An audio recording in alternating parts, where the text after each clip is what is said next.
The courtroom smelled like old wood and broken promises. Naomi Washington stood perfectly still in her blue silk dress, her dark skin glowing under the fluorescent lights. Her hands were clasped in front of her, not from nervousness but from restraint. Across the aisle, her husband Richard Sterling sat with his legs spread wide, taking up space like he always did, like the world owed him room to breathe. "Your Honor, my client has been exceptionally generous," Richard's attorney said, adjusting his glasses. "Mr. Sterling is offering Mrs. Sterling a lump sum of $200,000 and the Toyota in the garage. Given the ironclad prenuptial agreement, this is more than fair." Naomi heard someone snicker behind her. She didn't need to turn around to know it was Brittany Cole, the executive assistant turned mistress, sitting in the gallery with her legs crossed and her smile sharp. Next to Brittany sat Constance Sterling, Richard's mother, wearing pearls and judgment in equal measure. "200,000, Richard repeated, his voice carrying across the courtroom like he was announcing a generous donation at a charity gala. He turned slightly, making sure Brittany could see his profile. "That's more than she came into this marriage with." Brittany giggled. Actually giggled. The sound made Naomi's jaw tighten. Judge Lawrence, a man in his 60s with gray hair and tired eyes, looked down at the papers before him. He'd been quiet through most of the proceedings, occasionally making notes, sometimes looking at Naomi with an expression she couldn't quite read. "Mrs. Sterling," the judge said, his voice cutting through Richard's smugness. "I understand you've submitted a letter to the court. Is that correct?" Naomi nodded. "Yes, Your Honor." "Your Honor, this is highly irregular," Richard's attorney interjected. "We haven't been provided with copies of this letter. This violates discovery protocols. The letter was submitted under seal, as is my right when presenting evidence of fraud and criminal activity to the court," Patricia Monroe said, standing up beside Naomi. Patricia was 53, with silver streaks in her black hair and the kind of confidence that came from winning cases that seemed impossible. "Everything has been done according to proper legal procedure." Judge Lawrence held up a hand. "I'll determine what's proper in my courtroom, Ms. Monroe." But his tone wasn't harsh. He picked up the sealed envelope from his desk, the one Naomi had delivered through Patricia 3 days ago. Her heart hammered against her ribs as he opened it. Richard leaned back in his chair, whispering something to his attorney. Whatever he said made the lawyer smile. Behind them, Constance adjusted her pearls and whispered to Brittany, who nodded enthusiastically. The judge pulled out several pages from the envelope. His eyes moved across the first page quickly, then slower. His eyebrows rose. He flipped to the second page, then the third. Then he did something Naomi hadn't expected. He laughed. Not a polite chuckle or a brief smile. A real laugh, the kind that came from deep in the chest. He pressed his hand against his mouth, trying to compose himself, but his shoulders shook. The courtroom went silent except for that sound. "Your Honor?" Richard's attorney stood up, his confidence wavering. "Is something amusing?" Judge Lawrence cleared his throat, but a smile remained on his face. He looked directly at Richard, and the smile changed into something else. Something harder. "Oh, this is good," the judge said quietly, but everyone heard it. The acoustics in the courtroom carried every word. "This is very good." Richard's face changed. The smugness drained away, replaced by confusion, then something that looked like fear. He leaned forward, whispering urgently to his attorney. Brittany stopped smiling. Her hand reached for Richard's shoulder, but he shrugged it off, focused entirely on the judge. "Your Honor, I must insist on knowing what's in that letter," Richard's attorney said, his voice rising slightly. "My client has rights." "Your client," Judge Lawrence said, setting the papers down and looking at Richard with an expression that made grown men uncomfortable, "has been very busy. And very, very stupid." Constance gasped. Brittany's mouth fell open. Richard's face turned red, then pale. "Your Honor, I object to this characterization," Richard's attorney said, but his voice lacked conviction now. Naomi watched it all unfold, her face calm. She'd spent 3 months preparing for this moment. 3 months of sleepless nights, careful documentation, and quiet rage that she'd channeled into action instead of tears. Patricia squeezed her arm gently, a small gesture of support. "Mrs. Sterling," the judge said, turning his attention to Naomi. "You've presented evidence here of quite a few interesting things. Hidden bank accounts in the Cayman Islands. Asset transfers to shell corporations. Fraudulent business dealings." He paused, looking back at Richard. "And some particularly fascinating information about the prenuptial agreement your husband was so confident would protect him." "That prenup is valid," Richard said, standing up. His attorney grabbed his arm, trying to pull him back down, but Richard shook him off. It was signed by both parties. It's legal. It was, Judge Lawrence agreed. Until you violated the morality clause. And the spousal contribution clause. And about 6 other clauses that your wife has documented with remarkable thoroughness. He picked up one of the pages again. Did you really think transferring assets to your girlfriend's name would protect them? Brittany's face went white. She looked at Richard, who wouldn't meet her eyes. Your Honor, we need time to review this evidence, Richard's attorney said, gathering papers frantically. We need to prepare a response. You've had 8 years to not commit fraud, Judge Lawrence said. I think that's enough time. The courtroom erupted in whispers. Naomi heard someone behind her say something about karma. She didn't smile, didn't react. She just stood there waiting. This letter also contains sworn testimony from several witnesses, the judge continued, flipping through pages. Including Mr. Trevor Banks, your former business partner, who has some interesting things to say about the company's founding. Apparently, Mrs. Sterling's family money funded the initial startup. That makes her not just a spouse but a business partner. Which means that prenup you're hiding behind. It doesn't apply to her business ownership stake. Richard sat down hard, like his legs had given out. His attorney was reading through his own papers, looking increasingly panicked. Furthermore, Judge Lawrence said, and now his voice had lost all traces of amusement, there's evidence here of deliberate asset hiding, tax fraud, and witness intimidation. Mrs. Sterling has documentation of threatening phone calls, attempts to access her personal accounts, and efforts to destroy evidence. That's a lie, Richard said, his voice hoarse. She's lying. She has recordings, the judge said flatly. Time-stamped, verified recordings. She has bank records. She has email correspondence. She has testimony from your own employees, Mr. Sterling, people you thought were loyal to you.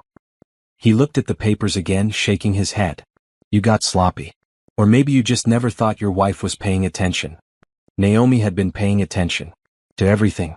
Every late-night phone call Richard took in the garage. Every receipt she found in his suit pockets. Every time he mentioned taking Brittany to business dinners and conferences. Every time Constance made a snide comment about Naomi not contributing to the family wealth. She'd been paying attention when Richard started transferring money out of their joint accounts.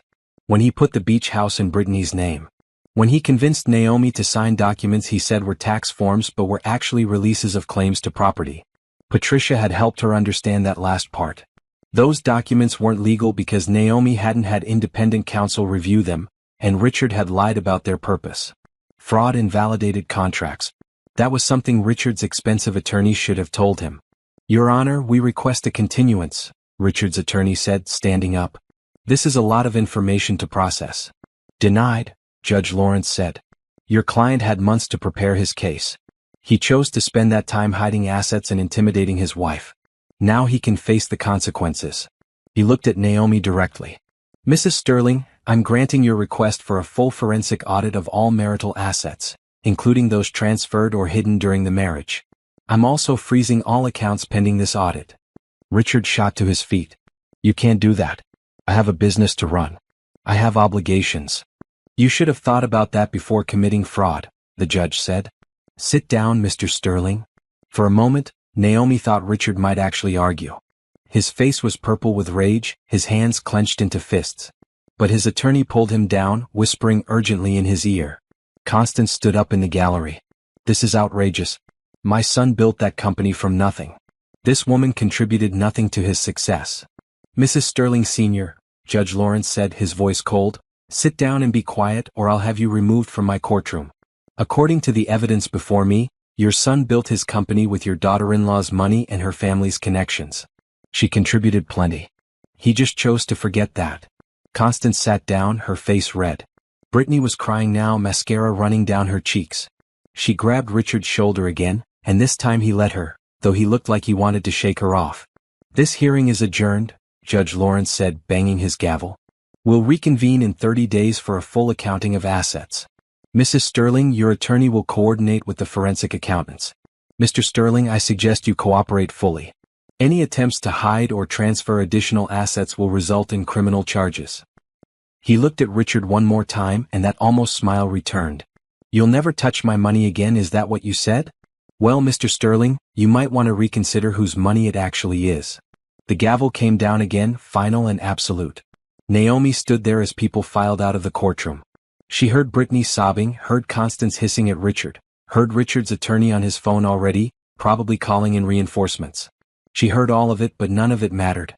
Patricia touched her elbow. "Let's go. We have a lot of work to do." Naomi nodded. As they walked toward the exit, she passed Richard's row. He looked up at her, his face a mixture of rage and something else. Disbelief, maybe.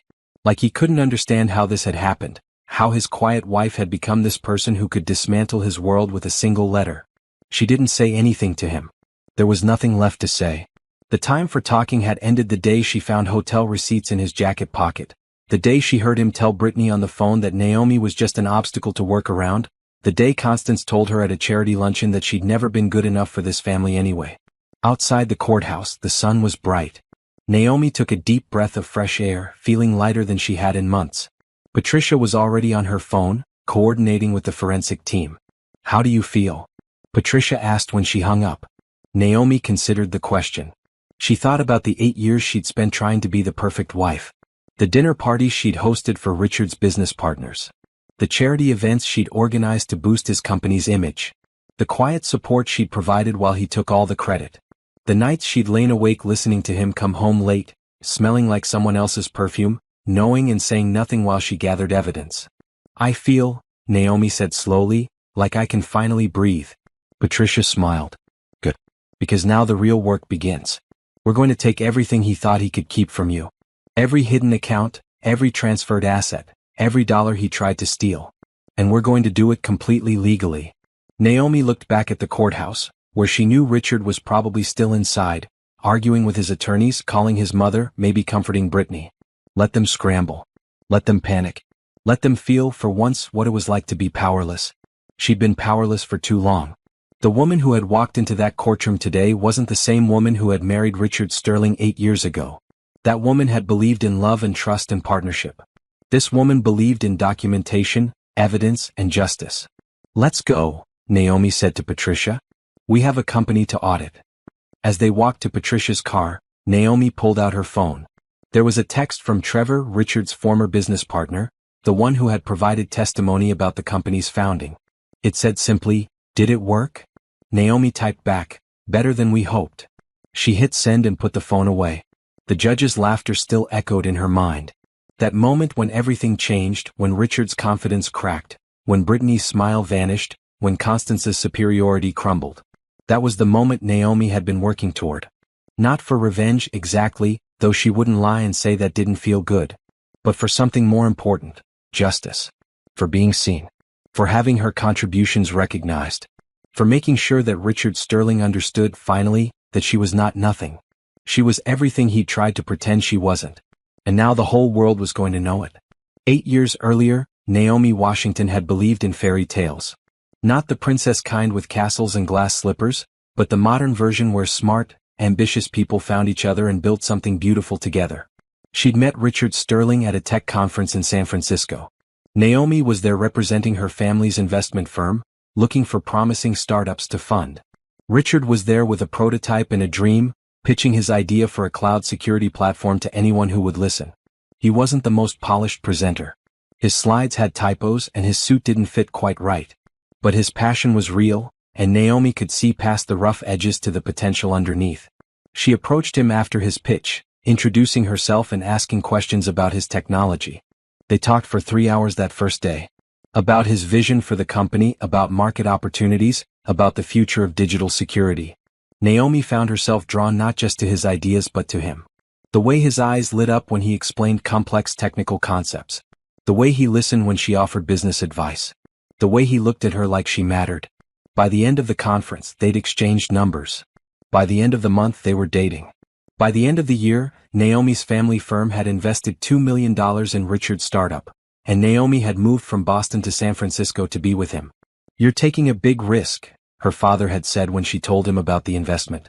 Charles Washington was a careful man who had built his firm through conservative choices and thorough vetting. The company and the man. "I believe in both," Naomi had replied.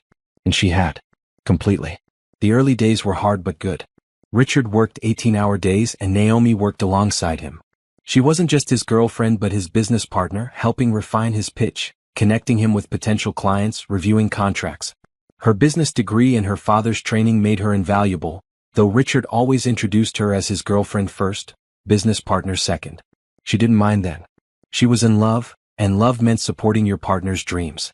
They got married 2 years after they met, a small ceremony in Napa Valley. Richard's mother Constance flew in from Connecticut, wearing a tight smile and making pointed comments about how quickly they were moving. But Richard ignored her concerns and Naomi tried to do the same. "She just needs time to get to know you," Richard had said the night before the wedding, after Constance had made another comment about hoping they'd signed a prenup. "She's protective. She raised me alone after my father died. I'm all she has." The prenup existed. Richard's attorney had drawn it up, presenting it to Naomi 3 days before the wedding. She'd felt a twist in her stomach when he handed her the papers, but Richard had held her hand and explained it was just a formality, something his attorney insisted on. "It protects both of us," he'd said, "just in case anything happens. But nothing will happen. We're building something together." Naomi had signed it without having her own attorney review it. That was her first mistake. She trusted Richard completely, believed in their partnership, believed that the prenup was indeed just a formality. The document stated that any assets brought into the marriage would remain separate, and any assets acquired during the marriage would be divided equally unless otherwise specified. What Naomi didn't realize was that "otherwise specified" gave Richard enormous flexibility. And what she definitely didn't know was that the document included a morality clause that would void the entire prenup if either party committed adultery or engaged in fraudulent business practices. Richard's attorney probably thought that clause protected Richard. It turned out to protect Naomi instead. The first 3 years of marriage were the happiest of Naomi's life. Sterling Security Solutions grew from a startup to a mid-sized company. They moved from Richard's cramped apartment to a house in Pacific Heights. Naomi continued working behind the scenes, though Richard gradually stopped mentioning her contributions in interviews and presentations. "It confuses people," he'd explain when she asked why he'd stopped crediting her in a major tech magazine profile. "They want the story of the lone genius founder. If I start talking about investors and partners, it dilutes the narrative." "But I'm not just an investor," Naomi had said. "I helped build this." "I know that and you know that," Richard had replied, kissing her forehead. "That's what matters." She'd accepted that explanation. She'd accepted a lot of explanations in those early years. When Richard started traveling more for business, when he hired Brittany Cole as his executive assistant despite Naomi's suggestion that they needed someone more experienced, when he began coming home later and later with excuses about client dinners and strategy sessions. The company went public in year 5 of their marriage. Richard became a billionaire overnight. Naomi was a multimillionaire on paper, though most of her wealth was tied up in company stock. They bought a bigger house, a beach property in Malibu, and a penthouse in New York. Richard started wearing custom suits and buying expensive watches. He hired a personal assistant, a driver, and a social media manager. Constance moved from Connecticut to San Francisco, buying a house 3 blocks away. She inserted herself into their lives with increasing frequency, hosting dinners where she invited people she thought Richard should know, people who could help his career. Naomi was always included but increasingly sidelined. Constance would seat her at the opposite end of the table from Richard, would interrupt her when she spoke, would redirect conversations away from her contributions to the company. "She's just being difficult," Richard would say when Naomi complained. "You know how mothers are. Just ignore her." But it was hard to ignore someone who was constantly there, constantly making small cuts disguised as concern. "Naomi dear, are you putting on weight?" Constance would ask at dinner parties. Richard's position requires a certain image. Or, "Naomi, perhaps you should let the professionals handle the business discussions." You don't want to embarrass Richard with incorrect information. The worst part was that Richard never defended her. He would change the subject or excuse them from the room, but he never told his mother to stop, never made it clear that Naomi deserved respect. His silence hurt more than Constance's words. Brittany Cole started working as Richard's executive assistant in year 6. She was 26, blonde, efficient, and ambitious. Naomi had interviewed 3 other candidates who were more qualified, but Richard had overruled her choice, hiring Brittany instead. "She's got something the others don't," he'd said. "That hunger. That drive." What she had, Naomi would later discover, was a willingness to be more than an assistant. But in the beginning, Naomi had tried to be welcoming. She'd invited Brittany to lunch, offered to help her navigate the company culture, treated her like a colleague. Brittany had smiled and thanked her while slowly pushing her out of meetings and decisions. Richard prefers to handle this internally, Brittany would say when Naomi tried to attend strategy sessions. He asked me to take notes and brief him privately. Richard's schedule is completely full this week, Brittany would say when Naomi suggested they have dinner together. He's working late every night on the merger. The merger was Richard's next big move, acquiring a smaller competitor to expand Sterling Security Solutions' market share. Naomi had helped analyze the deal, had reviewed the financials, had identified potential risks. But when the merger was announced, Richard stood at the podium alone, taking credit for the strategic vision while Brittany stood beside him, handing him papers and smiling for the cameras. Naomi watched from the audience, feeling something shift inside her. It was a small shift, barely noticeable, like the first crack in a foundation. She told herself she was being paranoid, that marriage required compromise, that Richard's success was her success too. But the cracks kept forming. Small things noticed and dismissed. The way Brittany would laugh at Richard's jokes, her hand touching his arm. The way Richard would text during dinner, saying it was work but tilting his phone away so Naomi couldn't see the screen. The way he'd started working late 4, then 5, then 6 nights a week. "I'm building an empire," he'd say when she complained about his absence. "This is what it takes. You used to understand that." "I still understand that," Naomi would reply. "I just miss my husband. I'm right here." But he wasn't. Not really. The man she'd married, the one who had valued her opinions and respected her contributions, was disappearing behind the billionaire he'd become. Or maybe that man had never existed. Maybe Naomi had simply been useful during the building phase, and now that the building was done, she was just an obstacle to Richard's next chapter. The affair started sometime in year 7, though Naomi didn't confirm it until year 8. Looking back, the signs were obvious. The hotel receipts she found in his jacket pocket. The perfume smell that wasn't hers. The way he'd stopped touching her, stopped looking at her with any real interest. She confronted him once early on before she had proof. "Are you having an affair?" He'd looked shocked, then angry. "How can you even ask me that? After everything we've built together? I'm out there working my tail off for us and you're accusing me of cheating?" Naomi had apologized. She'd actually apologized for questioning him. He'd accepted her apology with the air of someone forgiving a foolish child, then left for another business trip with Brittany. That was when Naomi stopped apologizing and started investigating. She hired a private investigator first, a woman named Carol who specialized in infidelity cases. Carol came back with photos within 2 weeks. Richard and Brittany having dinner at expensive restaurants. Richard and Brittany entering hotels together. Richard and Brittany walking on the beach in Malibu, at the house that was supposed to be Naomi and Richard's private retreat. Naomi looked at the photos and felt strangely calm. No tears, no rage. Just a cold clarity that settled over her like snow. She paid Carol, thanked her for her work, and went home to the empty house. Richard was on another business trip, Brittany with him obviously, and Naomi sat in the living room they'd decorated together, looking at the life they'd built. Everything in this house was purchased with money from the company. The company that Naomi's family money had started. The company that Naomi had helped build. The company that Richard now acted like was his alone. She could leave. Take what the prenup allowed, which wasn't much, and start over. That's what most people would do. That's what Richard probably expected her to do. Or she could fight. She could do what her father had taught her, what she'd learned in business school, what she'd practiced in her family's firm. She could be strategic. She could be smart. She could be patient. Naomi pulled out her laptop and started making lists. Assets. Accounts. Properties. Investments.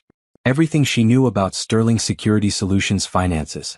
Everything she'd helped create and everything Richard had tried to hide from her. Then she called Trevor Banks. Trevor had been Richard's first business partner, the technical genius behind the initial security platform. Richard had pushed him out in year 3, offering him a cash settlement instead of the equity he deserved. Trevor had taken the money, signed the non-disclosure agreement, and disappeared from the tech world. "I need your help," Naomi said when Trevor answered. "And I think you might want to help me." "With what?" Trevor's voice was cautious. He'd learned to be careful around anyone connected to Richard Sterling. "Taking back what he stole from both of us." There was a long pause. Then Trevor said, "Tell me more." That phone call was the beginning of Naomi's real work. Not the work of being Richard Sterling's wife, but the work of becoming the woman who would take him down. The night Naomi found the offshore account statements, Rain was hammering against the windows of their Pacific Heights home. Richard was in Tokyo, supposedly meeting with potential Japanese clients. Brittany was with him, of course. Her calendar, which Richard no longer bothered to hide, showed they'd be gone for 8 more days. 8 days. Plenty of time to search. Naomi had become an expert at searching. She knew which files Richard kept locked in his office, which drawers had false bottoms, where he hid papers he thought were private. She'd learned to move through their home like a ghost, leaving no trace of her presence. Tonight's target was Richard's office safe. She'd watched him open it 100 times, had memorized the combination through patient observation. The safe was hidden behind a painting of the Golden Gate Bridge, expensive and tasteful like everything Richard bought now. The combination clicked smoothly. December 28, 85, Richard's birthday. He wasn't creative with passwords. She opened the safe and pulled out the contents carefully, photographing each item with her phone before examining it. Bank statements from institutions she didn't recognize. Account numbers that weren't in any of their financial documents. She photographed everything, her hands steady despite the implications of what she was finding. There was a statement from Sterling Solutions LLC, a company she'd never heard of. The account showed deposits of $750,000, $1.2 million, $890,000. Money that should have been in their joint accounts or in Sterling Security Solutions corporate accounts. Money that was disappearing into this shell company instead. More statements showed transfers to accounts in Brittany's name. Not small amounts. Hundreds of thousands of dollars. Richard was setting up his mistress with a financial foundation, using marital assets to do it. Naomi photographed it all. Every page, every statement, every incriminating piece of paper. Then she put everything back exactly as she'd found it, closed the safe and rehung the painting. No one would know she'd been there. In her own office down the hall, the office Richard never entered anymore because he'd decided it was just her hobby space, Naomi uploaded the photos to an encrypted cloud drive. She had folders now, organized by category: financial documents, communications, photos from Carol, timeline of events. Each folder was building a case piece by piece. Her phone buzzed. A text from Patricia Monroe, the attorney she'd hired 3 months ago. Patricia specialized in high-net-worth divorces, the kind where assets were hidden and fights were brutal. She'd been recommended by Trevor, who knew about these things from his own legal battle with Richard. Patricia's text said, "Got the subpoena approved. We can access company records tomorrow. How are you holding up?" Naomi typed back, "Fine.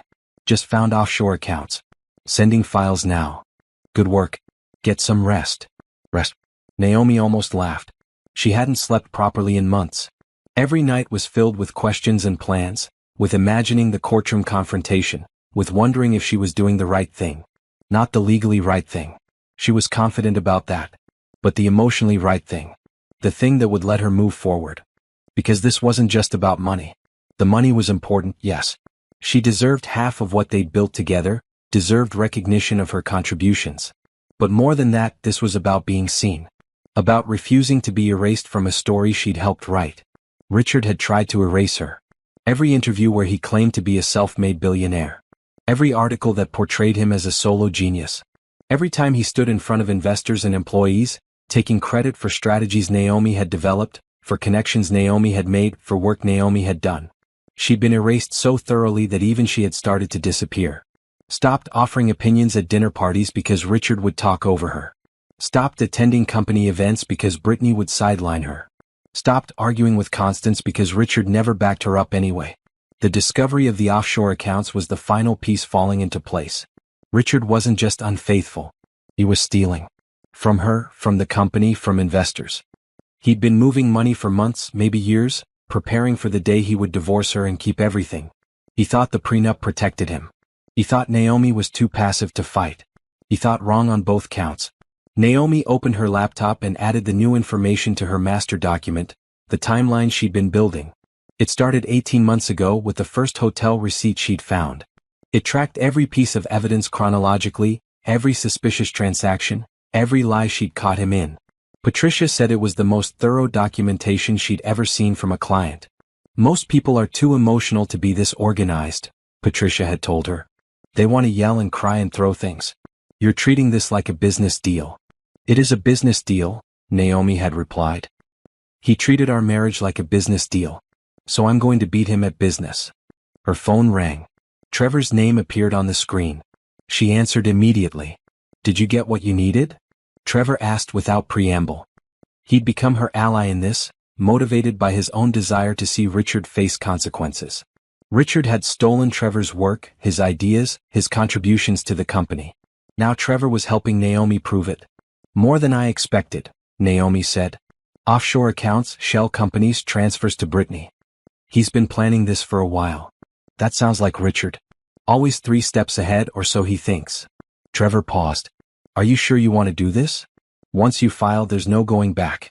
He's going to come at you with everything he has. I know. He'll try to destroy your reputation. He'll claim you're bitter, vengeful, crazy. He'll get his mother involved. He'll use Brittany to play the victim. It's going to get ugly. It's already ugly, Naomi said. I'm just making sure everyone sees it. Trevor laughed, a bitter sound. I wish I'd had half your courage when I went up against him. I took the settlement and ran. Biggest regret of my life. You're helping now. That's what matters. Yeah, well, I hope I can give them enough. You need to understand, Richard's good at covering his tracks.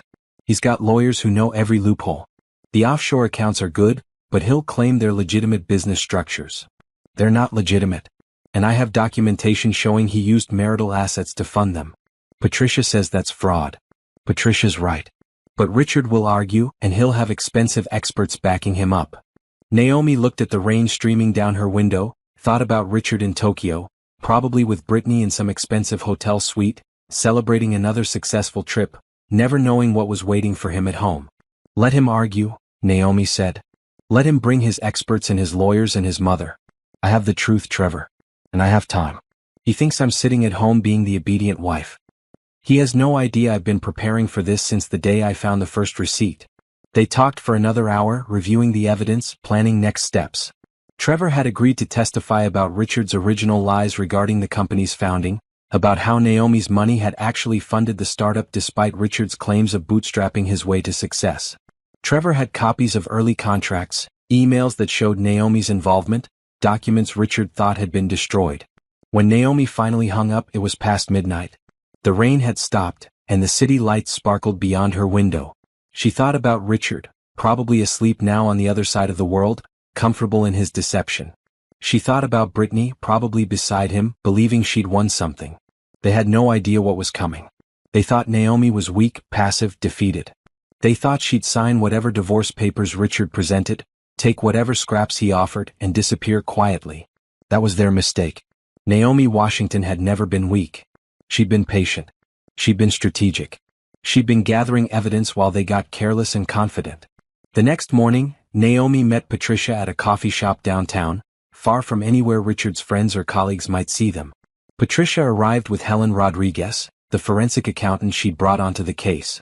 Helen was 40, sharp-eyed, and had made a career out of finding hidden money. She'd testified in dozens of high-profile divorce cases, and her reputation for thoroughness was legendary. Show me what you found, Helen said, pulling out her laptop. Naomi transferred the photos of the offshore account statements to Helen's encrypted drive. Helen's eyes widened as she scrolled through them. Oh, this is good, Helen said. This is really good. These accounts are in his name only, but the funding sources trace back to Sterling Security Solutions. That makes them marital assets, no matter what structure he tried to hide them under. Can you prove that? Naomi asked. Give me 3 weeks and full access to company records and I can prove anything. Helen grinned. Your husband made the classic mistake. He's smart enough to hide money but not smart enough to completely obscure the paper trail. There's always a trail. Always. Patricia leaned forward. Helen's going to need the subpoena we discussed. Once we serve Sterling Security Solutions with the document request, Richard will know something's coming. Are you ready for that? Naomi thought about it. Once the subpoena was served, Richard would be notified. He'd call her, demanding explanations. He'd panic, possibly, or get angry. The carefully maintained fiction of their marriage would crack open completely. I'm ready, Naomi said. Serve it. Patricia nodded and made a note on her legal pad. All right. We'll serve it when Richard gets back from Tokyo. That gives us time to prepare for his reaction. In the meantime, keep gathering evidence. Anything you can find about assets, about the affair, about business dealings. It all helps. What about the prenup? Naomi asked. You said there were clauses. Patricia smiled. Oh yes, The morality clause. If either party commits adultery, the prenup becomes void. All assets become subject to community property division, which means half of everything. But I have to prove the adultery. You have photos. You have hotel records. You have credit card statements showing Richard paid for Brittany's expenses. That's plenty of proof. Patricia paused. But there's something even better. The spousal contribution clause. This is less common, but it's in your prenup. It states that if one spouse makes substantial contributions to the other spouse's business success, those contributions must be recognized in any asset division. I made contributions, Naomi said quietly. I funded the startup. I helped build the business. I made the connections that got him his first major clients. I know, and we can prove it. Trevor's testimony, combined with early company documents showing your family's investment, plus emails and communications showing your involvement, it's an ironclad case that you weren't just a wife. You were a business partner. Naomi felt something loosen in her chest. Recognition. Finally. After 8 years of being sidelined and dismissed, someone was seeing her contributions and valuing them. What's Richard's best defense? She asked. She needed to know. Needed to be prepared for how he'd fight back. Helen answered. He'll claim the investment was a gift, not a loan or equity stake. He'll say your family gave the money freely with no expectation of return. He'll minimize your business contributions, claim you were just helping out as a spouse, not acting as a formal partner. But he can't prove that. No. And we can prove the opposite.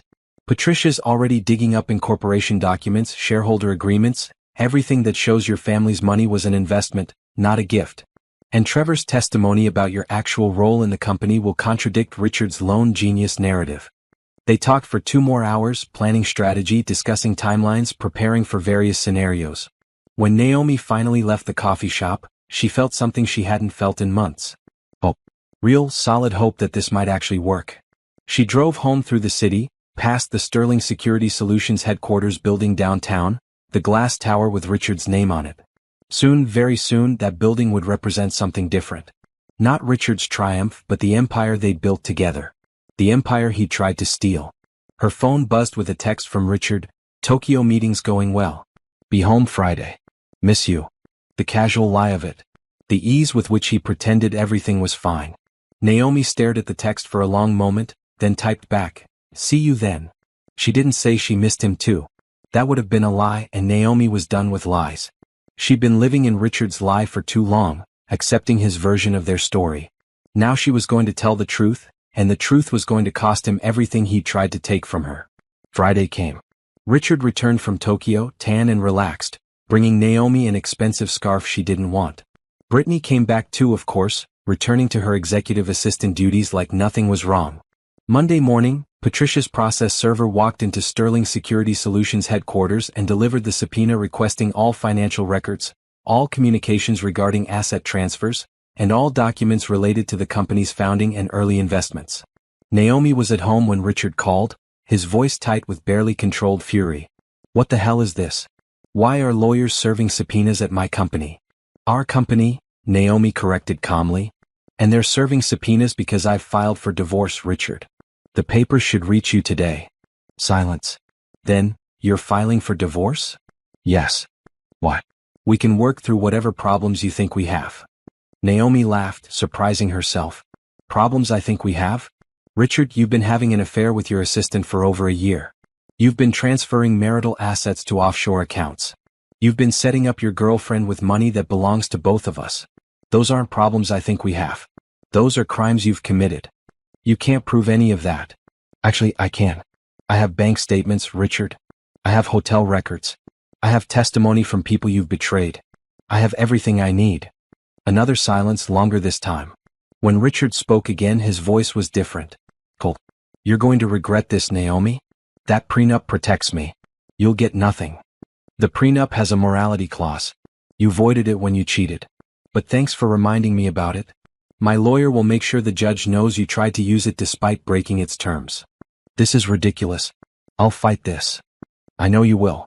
That's what the subpoena is for. We're going to audit everything, Richard. Every account, every transfer, every dollar. And when we're done, everyone will know exactly what kind of man you really are. She hung up before he could respond, her hands shaking slightly but her resolve solid. It had begun. The real fight. The one that would determine whether Richard got away with erasing her, or whether Naomi would reclaim her story. 3 weeks later, Helen called with preliminary findings from the forensic audit. "You need to sit down for this," Helen said. Naomi sat in her home office looking out at the city. "Tell me." "Richard's been hiding assets for 3 years. Shell companies in Delaware, offshore accounts in the Caymans and Switzerland, property in Brittany's name that was purchased with company funds. I estimate he's moved about $40 million out of accessible marital assets." $40 million. That's conservative. It could be more once I finish the deep dive. But here's the thing, Naomi. He did it sloppily. He was so confident you'd never look, so confident that prenup would protect him, that he didn't cover his tracks properly. Every transfer can be traced back to Sterling Security Solutions accounts. Every property purchase has a paper trail. He might as well have left us a map. So we can recover it. We can void the prenup based on fraud, and we can probably get the judge to award you additional penalties for his attempt to hide assets. Patricia thinks you're looking at 60% of marital assets, maybe more. 60%. Of a fortune valued at over $300 million. More money than Naomi had ever imagined needing or wanting. But it wasn't about the money, not really. It was about justice. Recognition.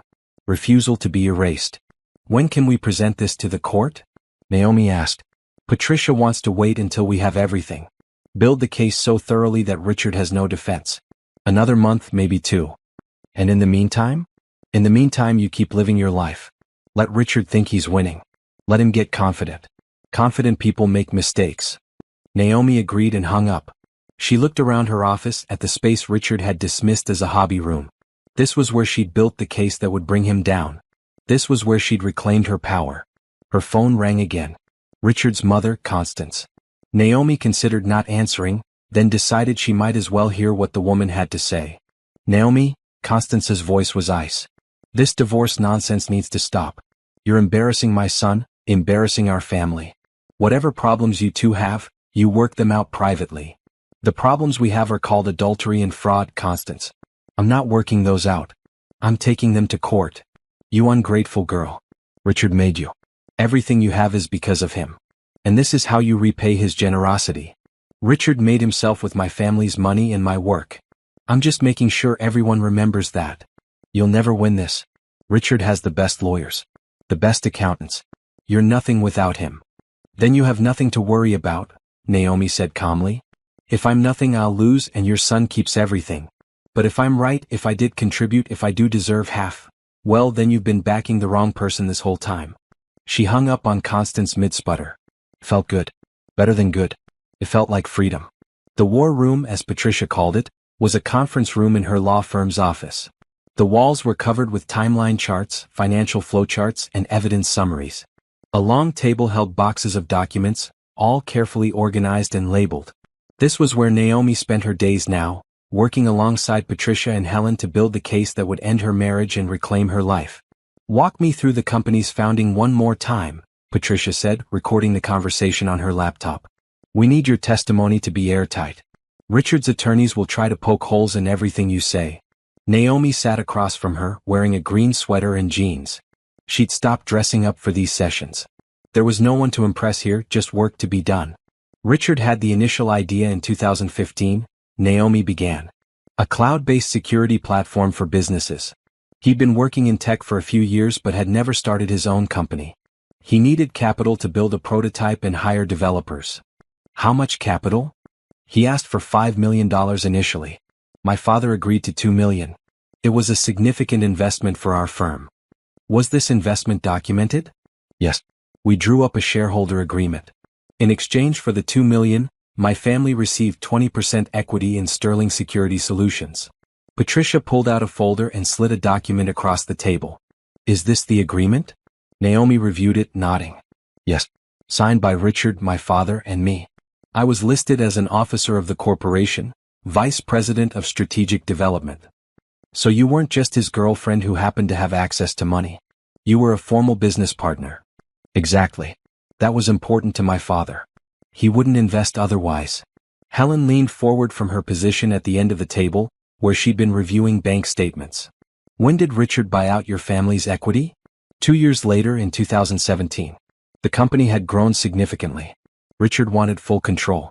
He offered to buy back the 20% for $10 million. And your father accepted? Yes. It was a good return on investment. But the buyout agreement stated that I would continue as an advisor to the company, with a consulting fee and continued involvement in strategic decisions. Patricia made notes. Did Richard honor that agreement? For the first year, yes. I attended board meetings, provided strategic input, helped negotiate major contracts. But gradually he pushed me out. Stopped inviting me to meetings. Stopped seeking my advice. By 2019, I was completely excluded from business operations. Despite the consulting agreement requiring your involvement? Despite that. Helen pulled up a spreadsheet on her laptop. I've been tracking the company's major contract wins. The first 3 years, you can see significant growth correlated with contracts you helped secure through your family's business connections. After 2019, when you were pushed out, growth slowed. Richard talks about being a visionary leader, but the numbers show the company performed better when you were actively involved. Naomi looked at the graph Helen had created. It was true. The sharp upward trajectory of 2016 through 2018 flattened noticeably after 2019. Richard had been riding momentum she'd helped create, taking credit for growth patterns she'd initiated. We need to establish not just that you helped, Patricia said, but that your contributions were substantial and ongoing. Richard's defense will be that you were supportive, sure, but not instrumental. We need to prove you were instrumental. Trevor can testify to that, Naomi said. He was there during the founding. He saw my involvement. Trevor's testimony will be crucial. Richard burned him badly, so the defense will try to paint him as bitter and unreliable. We need to make sure his testimony is corroborated by documents. They worked through the afternoon, building the narrative of Naomi's contributions. Early emails showing her strategic advice. Meeting notes where she'd proposed ideas that became company policies. Contracts she'd negotiated. Clients she'd brought in through family connections. It was exhausting reliving those years when she'd believed in their partnership, when she'd thought Richard valued her input. Looking back now with clear eyes, she could see how gradually he'd taken her work and claimed it as his own. How smoothly he'd transitioned from thanking her privately to never acknowledging her publicly. How completely he'd erased her from the company's origin story. This is good material, Patricia said, reviewing the day's work. The judge will see that you weren't just along for the ride. You were driving. Will it be enough? Patricia looked up from her notes. Combined with the affair evidence and the hidden assets? Yes. Richard's trying to defend on multiple fronts. The prenup, the asset division, his public reputation. Each one of these fronts is weak, and together they create a pattern of bad faith. The judge will see that. Naomi hoped she was right. They had 3 weeks until the preliminary hearing, where the judge would review evidence and set terms for the divorce proceedings. Richard's attorneys had filed motion after motion trying to dismiss various claims, seal documents, prevent testimony. Patricia had fought each one. He's panicking, Patricia had said after the 5th dismissal motion. Good. Panic leads to mistakes. The mistakes were starting to show. Richard had given an interview to a tech magazine, claiming the divorce was amicable and based on irreconcilable differences. 2 days later, Naomi's attorneys released a statement detailing the adultery allegations and asset hiding. The media coverage shifted overnight from sympathetic to skeptical. Richard's company stock dropped 4%. His board of directors called an emergency meeting. Industry publications ran articles questioning his leadership and ethics. The narrative Richard had carefully constructed was crumbling, and he had no one to blame but himself. Brittany was suffering too. Her social media accounts, once filled with glamorous photos of her life as a tech executive's assistant, went private. People she'd considered friends distanced themselves. Being the other woman in a billionaire's marriage might seem exciting until the details became public. Naomi felt no sympathy for either of them. They'd made choices, pursued pleasure and profit without regard for consequences. Now the consequences were arriving, patient and thorough. Trevor came to the war room on a Thursday afternoon. He looked older than his 38 years, the price of stress and regret. But his handshake was firm and his eyes were clear. Thanks for doing this, Naomi said as they settled around the conference table. I should have done it years ago, Trevor replied. When Richard pushed me out, I could have fought. Should have fought.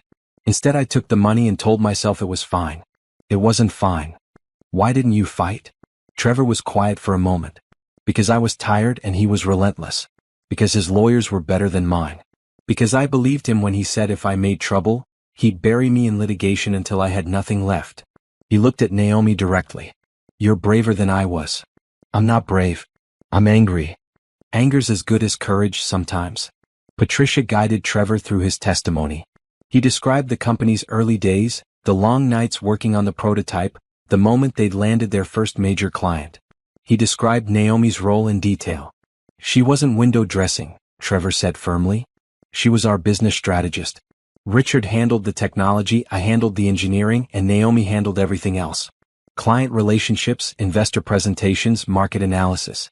Without her, we'd have been another failed startup with good technology and no business sense. Did Richard acknowledge her contributions at the time? Constantly. He'd introduce her as his partner.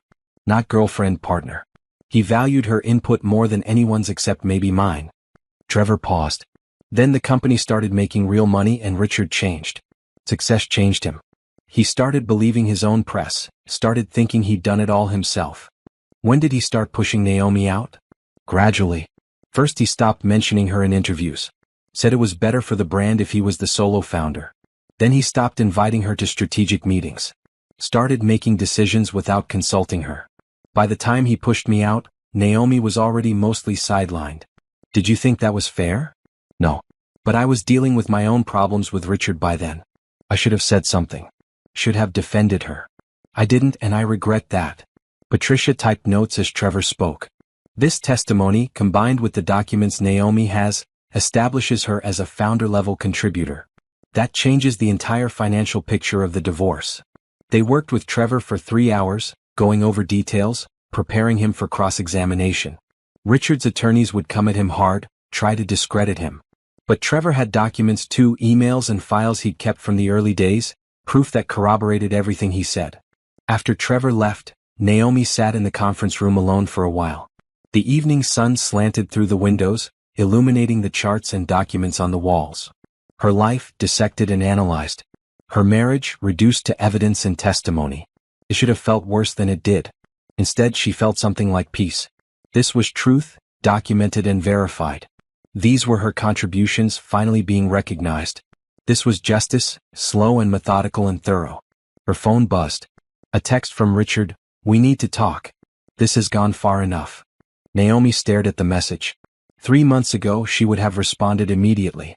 Would have agreed to talk hoping they could work things out. Would have wanted to save the marriage despite everything. Now she deleted the message without responding. There was nothing to say. Everything that mattered would be said in court. The next week brought new developments. Helen finished her forensic analysis of Richard's finances. The full scope of his deception was staggering. He'd moved $63 million into hidden accounts over 3 years. He'd purchased properties in Brittany's name worth another $12 million. He'd created shell companies that existed only to obscure asset ownership. He didn't just cheat on you, Helen said, presenting her findings. He systematically stole from you. Every dollar he hid was a dollar you were entitled to as his spouse and business partner. This isn't a divorce case anymore. This is a fraud case. Patricia agreed.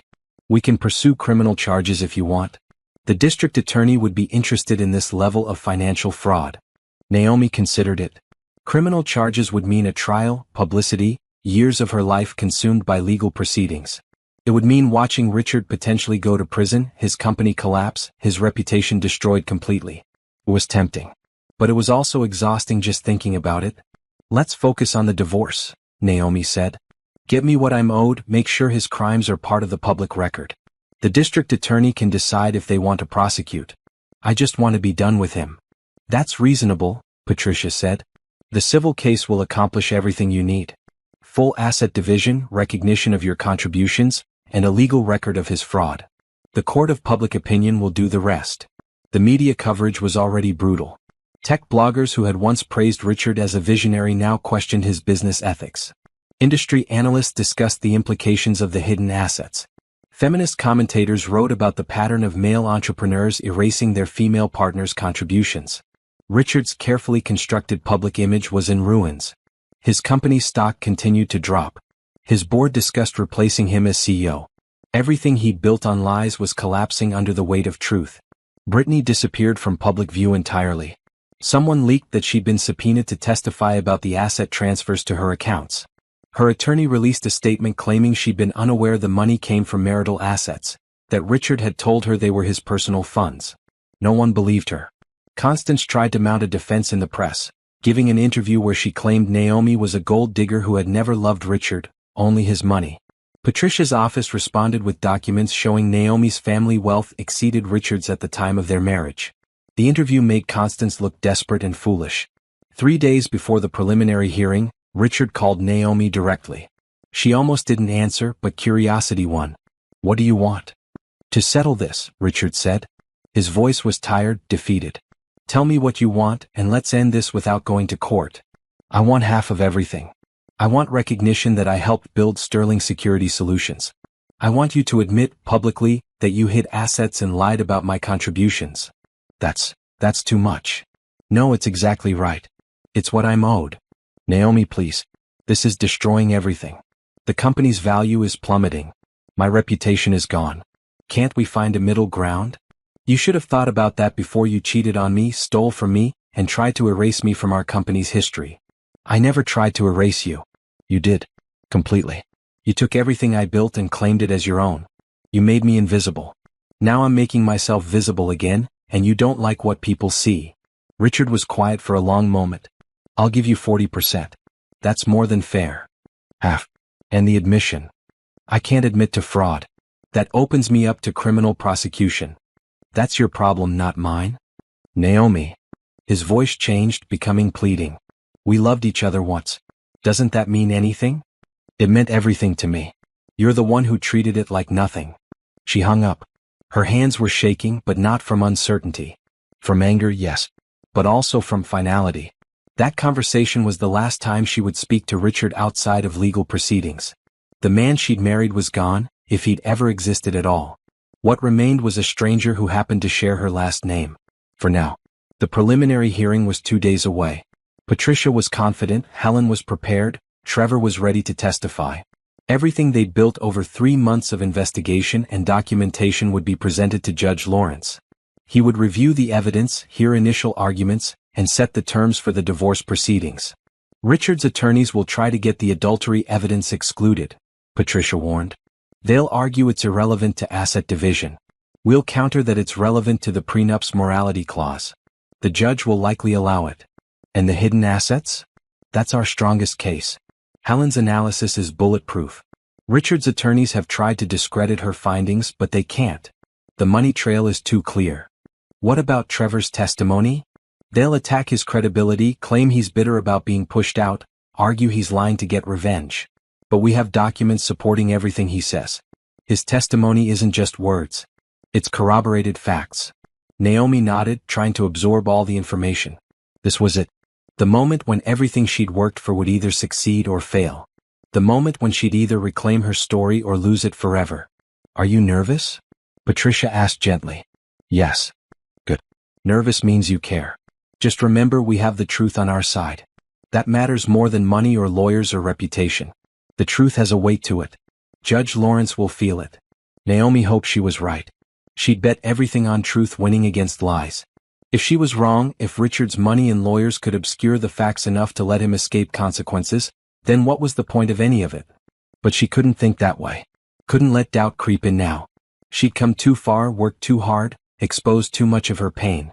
This was the path forward, the only path that led somewhere worth going. The night before the hearing, Naomi couldn't sleep. She lay in bed in the guest room of her family's old house in Pacific Heights, staring at the ceiling. Her parents were asleep down the hall. They'd supported her through all of this, never questioned her decisions, never suggested she settle for less than she deserved. Her father had said something that stuck with her. Business is built on trust. Richard broke that trust. Now he pays the price. That's not revenge, Naomi. That's consequences. Consequences. That's what tomorrow was about. Not revenge, not punishment, but natural consequences for choices made. Richard had chosen to cheat, chosen to steal, chosen to lie. Now those choices would cost him what they should cost. Naomi got out of bed and walked to the window, looking out at the sleeping city. Somewhere out there, Richard was probably awake too, preparing his own arguments, planning his defense. Let him plan. Let him prepare. She had truth and patience on her side, and that was worth more than any strategy. Tomorrow would change everything. One way or another, The preliminary hearing would set the course for the rest of her life. She just had to trust that the work she'd done, the evidence she'd gathered, the truth she'd documented would be enough. It had to be enough. Because she had nothing else left to give. The morning Richard announced he wanted a divorce, Naomi was in the kitchen making coffee. It was a Tuesday in late autumn, the kind of clear, cold morning San Francisco did well. She'd spent the previous evening reviewing documents with Patricia, building their case piece by piece. Richard didn't know that. He thought she was home being the obedient wife, accepting his absence without question. He walked into the kitchen wearing one of his expensive suits, the navy one he saved for important meetings. His face had the determined expression he wore when making business decisions he expected resistance on. "We need to talk," he said without preamble. Naomi poured her coffee calmly, not turning around. "About what?" "About our marriage. Naomi, this isn't working. We both know it. I think it's time we consider ending things amicably before we start to resent each other." She did turn then, coffee mug in hand, looking at her husband with new eyes. He thought he was delivering surprising news. He thought she'd be shocked, maybe cry, maybe beg him to reconsider.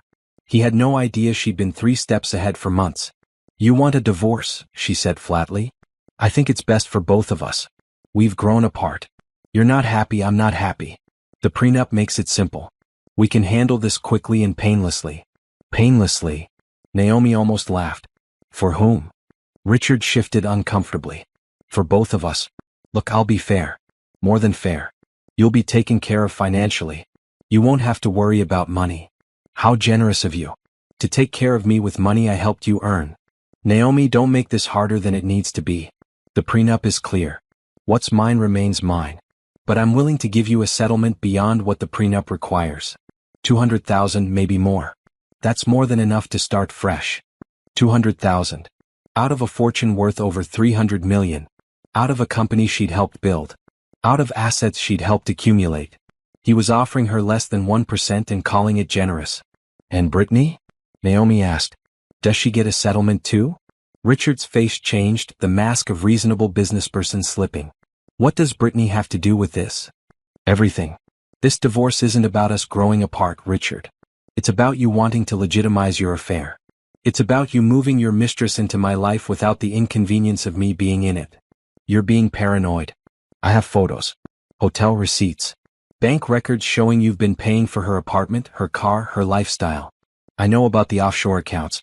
I know about the asset transfers. I know everything." Richard went pale. "You've been spying on me?" "I've been paying attention. Finally. You should have been more careful, Richard. Or maybe you should have valued your wife enough not to cheat on her in the first place." He recovered quickly, the businessman in him taking over. "Fine. You know about Brittany. That doesn't change the prenup. You signed it. It's legally binding.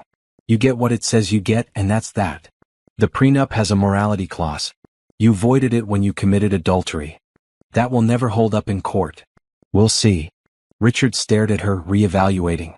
This wasn't the wife he'd expected. The quiet, accommodating woman who never made waves was gone, replaced by someone harder. Someone who had done her homework. "You can't fight this, Naomi," he said, his voice dropping into a threatening tone. "I have the best attorneys in the state. I'll bury you in legal fees until you have nothing left. I have good attorneys too. And unlike you, I haven't been hiding assets to pay for them. Everything I spend on this divorce comes out of marital funds, which means you're paying for me to take you down. Think about that." She walked past him, leaving her coffee on the counter. The conversation was over. She'd said what needed saying, established that she wasn't going to roll over quietly. The rest would play out in court. Richard called after her. "You'll regret this. I'll make sure everyone knows what kind of woman you really are. Gold digger. Social climber. Woman who only married me for my money." Naomi stopped at the doorway looking back at him. "My family had more money than you when we met. My business degree is from Wharton. My connections opened doors you couldn't have opened alone.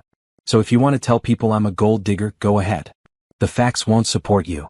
She left him standing in the kitchen, probably already on the phone with his attorneys, probably already planning his counterattack. Let him plan.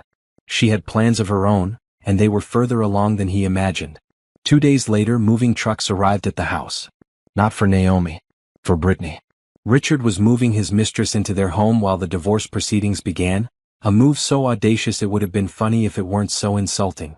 Naomi watched from her car as Brittany directed movers, pointing at rooms claiming spaces.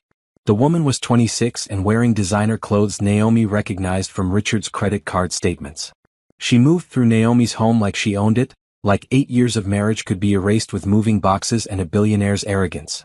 Patricia called as Naomi sat there watching. "Did you know he was moving her in?" "I do now. I'm parked across the street watching it happen." "That's bold of him." "Stupid but bold." Patricia paused. "It actually helps our case.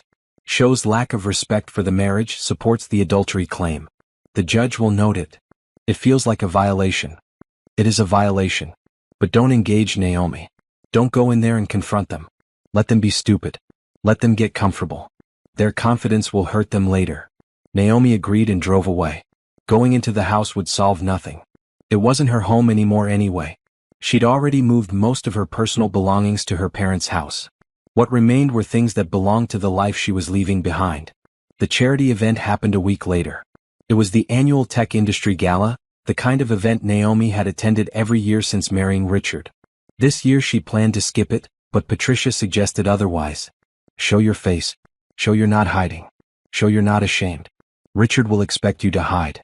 Don't give him that satisfaction." So Naomi went, wearing a red dress that made her feel powerful. She arrived alone, walked in with her head high, and immediately felt the whispers start. Everyone knew about the divorce. Everyone knew about the affair. Everyone was watching to see how she'd handle it.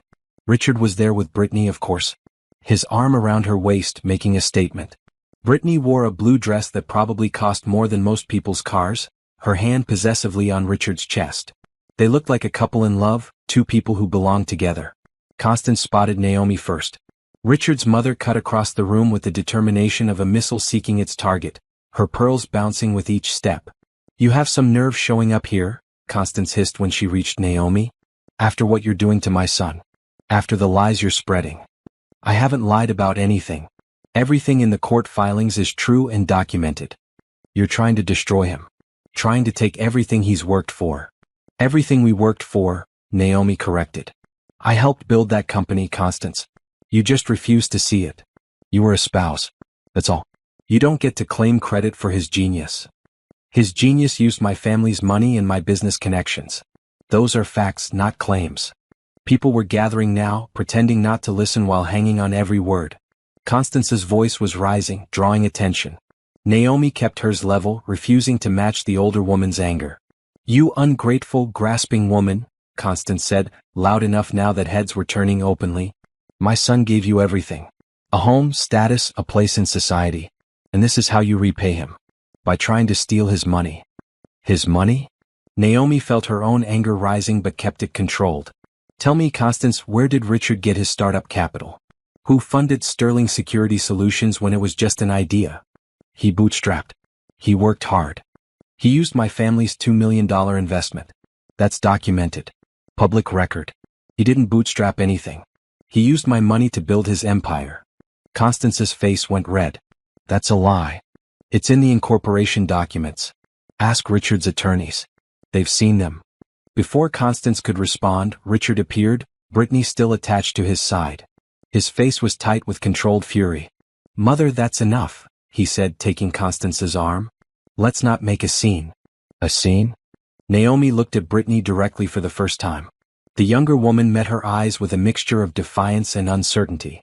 "Your mistress is wearing my jewelry, Richard. The diamond necklace you gave me for our 5th anniversary. You gave it to her.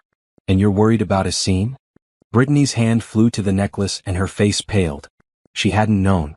Or maybe she had and hadn't cared. Either way, everyone around them now knew. The whispers grew louder. "That necklace is mine," Richard said. "I bought it. I can give it to whomever I want." "You bought it with marital funds during our marriage. That makes it marital property. Which means she's wearing stolen property." "You're insane," Brittany said, her voice shaking.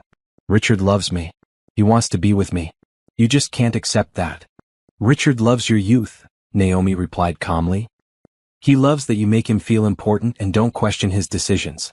He loved me once too, back when I was useful to him. Give it time. You'll stop being useful eventually." "That's enough," Richard said, his voice hard. "You're embarrassing yourself, Naomi. I'm telling the truth. If that embarrasses you, that's your problem. She walked away then, leaving them standing there with everyone staring. It felt good, being direct, being honest, refusing to be polite and accommodating anymore. Let them deal with the social fallout. She was done protecting Richard's reputation. The rest of the evening was surreal.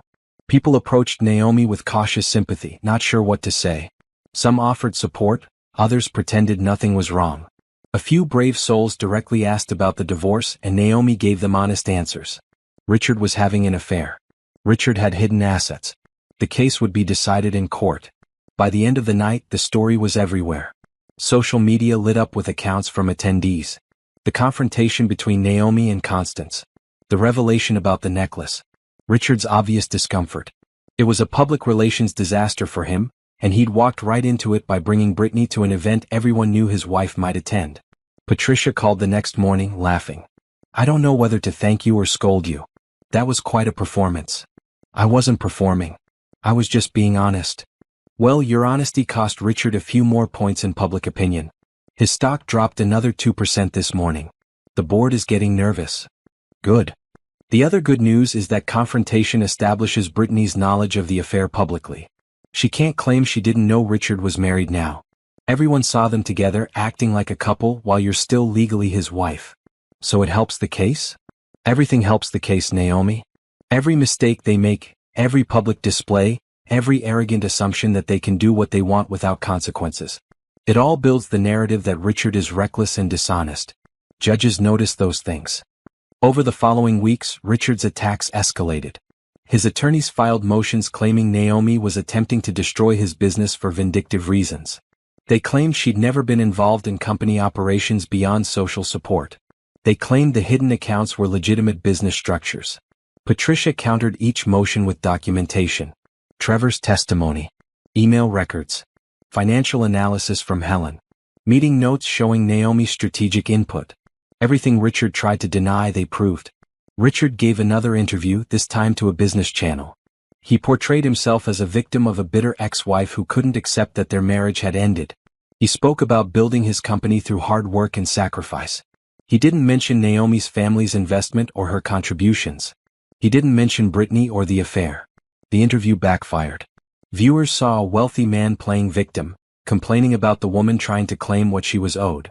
Social media turned against him. Believe Women trended.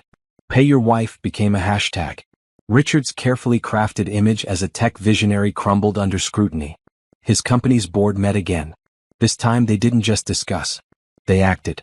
Richard was removed as CEO, remaining only as chairman with significantly reduced power.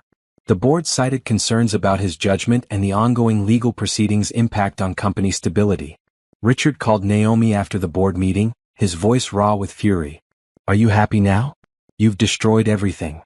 "I didn't destroy anything. You did that yourself.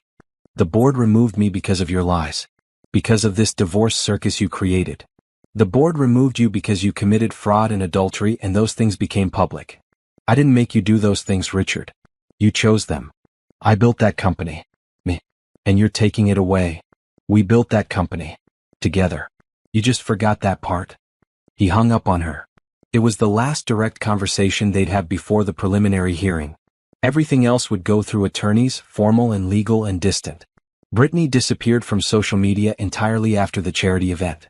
Her accounts went dark, her presence erased. She was learning, perhaps, what it meant to be the other woman in a high-profile divorce. The glamour faded when consequences arrived. Constance tried one more time to intervene, showing up at Naomi's parents' house unannounced. Naomi's father turned her away at the door, polite but firm. "This is a legal matter," Charles Washington told her. "It will be resolved in court. Your son made choices. Now he faces consequences. That's life." The confrontations, the public battles, the attempts at intimidation. They were all Richard and his allies trying to make Naomi back down, trying to make her accept less than she deserved. But each attempt only strengthened her resolve. Each attack reminded her why she was doing this, what she was fighting for. The night before the preliminary hearing, Naomi received a letter. Not from Richard's attorneys, but from Richard himself. Handwritten, which surprised her. She almost didn't read it, but curiosity won. The letter was long, rambling in places. Richard talked about the early days of their relationship, the happiness they'd shared. He apologized for the affair, called it a mistake born of stress and ambition. He asked her to reconsider the divorce, suggested they could work things out, rebuild what they'd lost. He offered her 30% of marital assets if she'd agree to drop the fraud allegations and keep the divorce quiet. He promised to acknowledge her contributions publicly if she'd settle. He even suggested they could remain friends, co-investors in the company they'd built together. Naomi read the letter twice, looking for sincerity, finding only desperation. Richard wasn't sorry for hurting her. He was sorry for getting caught. Sorry for the consequences damaging his reputation and his wealth. The letter was manipulation disguised as reconciliation. She burned it in the fireplace, watching the paper curl and blacken. No more manipulation. No more lies accepted as truth. No more settling for less than she deserved. Tomorrow, the preliminary hearing would begin the formal process of ending their marriage and dividing their assets. Tomorrow, Richard would face Judge Lawrence and try to defend the indefensible. Tomorrow, truth would have its day in court. Naomi went to bed feeling calm, almost peaceful. Everything she'd worked for had led to this moment. Whatever happened tomorrow, she'd know she'd fought for herself, refused to disappear quietly, demanded to be seen and valued. That was worth more than money. More than revenge. It was worth everything. Trevor Banks lived in a modest apartment in Oakland, a far cry from the Silicon Valley lifestyle he could have had if Richard hadn't pushed him out of Sterling Security Solutions. When Naomi arrived for their second meeting, 3 months after the initial phone call, Trevor greeted her with coffee and cautious optimism. "I've been thinking about what you're trying to do," Trevor said as they sat at his kitchen table. "Taking on Richard in court, exposing what he did. It's going to get ugly." "I know. He'll come after you with everything. Reputation attacks, financial pressure, legal warfare. He destroyed me without blinking. He'll try to do worse to you. Let him try. I have something you didn't have when you faced him. I have documentation. Proof. A paper trail he was stupid enough to leave." Trevor smiled slightly. "You've changed. The Naomi I knew was quieter. More accommodating. That Naomi believed in marriage and partnership. This Naomi knows what those words actually mean, and that Richard never understood them." They spent the afternoon going through Trevor's files. He'd kept more than Naomi expected. Emails from the company's early days showing collaboration between the three of them, Richard, Trevor, and Naomi. Meeting notes where Naomi's strategic suggestions had shaped company direction.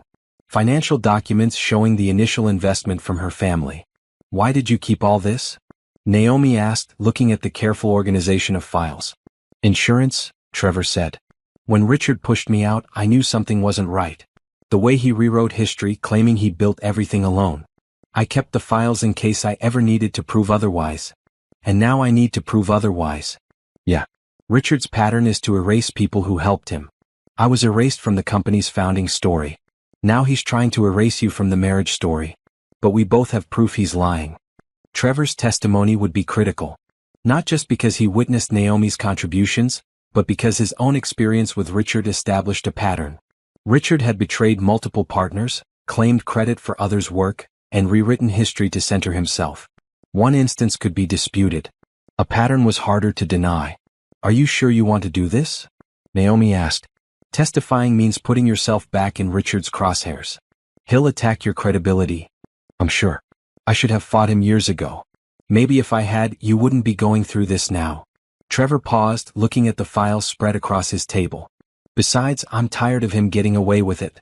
He destroys people and suffers no consequences. That needs to end." Naomi hired Helen Rodriguez on Patricia's recommendation. Helen was a forensic accountant who specialized in finding hidden assets in divorce cases. She'd worked on dozens of high-profile cases, including several involving tech executives who thought they were clever enough to hide money from their spouses. "They're never as clever as they think," Helen said during their first meeting.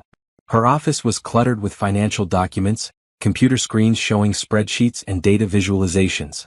"Rich men hide assets the same ways poor men do. They just use more expensive tools to do it." Helen explained the process. She'd need access to all of Naomi and Richard's financial records. Bank statements, investment accounts, business documents, tax returns. Everything. Then she'd trace the money, following transactions across accounts and companies, looking for patterns that suggested hidden wealth. "How long will it take?" Naomi asked. "Depends on how much he's hiding and how well he hid it. Based on what you've told me about the offshore accounts and shell companies, I'd estimate 6 to 8 weeks for a preliminary analysis. Longer if we need to dig deeper." "And you'll find everything?" Helen smiled. I always do. Money leaves traces. Always. Doesn't matter how many accounts he opened or how many companies he created. If he moved it, I can track it. The next weeks became a rhythm of information gathering. Naomi provided Helen with every financial document she could access. Patricia subpoenaed more from Sterling Security Solutions, forcing the company to turn over records Richard would have preferred stayed private. Trevor added his own documentation showing financial patterns from the company's early days. Helen worked with the focus of someone solving a puzzle. She'd call Naomi with questions. This transfer on March 15, 2020, do you remember what it was for? Or, these payments to Sterling Solutions LLC, did you know about this company? Each question led to more investigation, more discovery. 4 weeks into Helen's analysis, she called Naomi with excitement in her voice. I found it. The whole network. It's beautiful in a terrible way. They met at Patricia's office. Helen had created a visual chart showing the flow of money from Sterling Security Solutions to various shell companies, then to offshore accounts, then to properties and investments in Brittany's name. It looked like a spider web, complex and interconnected. He's been doing this for 3 years, Helen said, pointing at the chart. Started small, testing whether anyone would notice. When no one did, he got bolder. The amounts increased. The frequency increased. By last year, he was moving millions every quarter. How much total? Patricia asked. Conservatively, 63 million. Could be more once I finish the complete analysis. Naomi stared at the chart. $63 million. More than enough to fund a lifetime for Richard and Brittany. More than enough to leave Naomi with nothing if she hadn't discovered it. This is criminal fraud, Patricia said. Not just civil. Criminal. The district attorney would prosecute this. But we don't need criminal prosecution to win the divorce case, Helen added. This evidence alone voids the prenup and establishes grounds for unequal asset division in Naomi's favor. Combined with Trevor's testimony about her contributions, she's looking at majority control of marital assets. Majority control. Not just half but more. Punishment for Richard's fraud built into the asset division. Justice not just in recognition but in financial terms. What about Brittany? Naomi asked. The properties in her name? Those properties were purchased with marital funds, which makes them marital assets regardless of whose name is on the deed.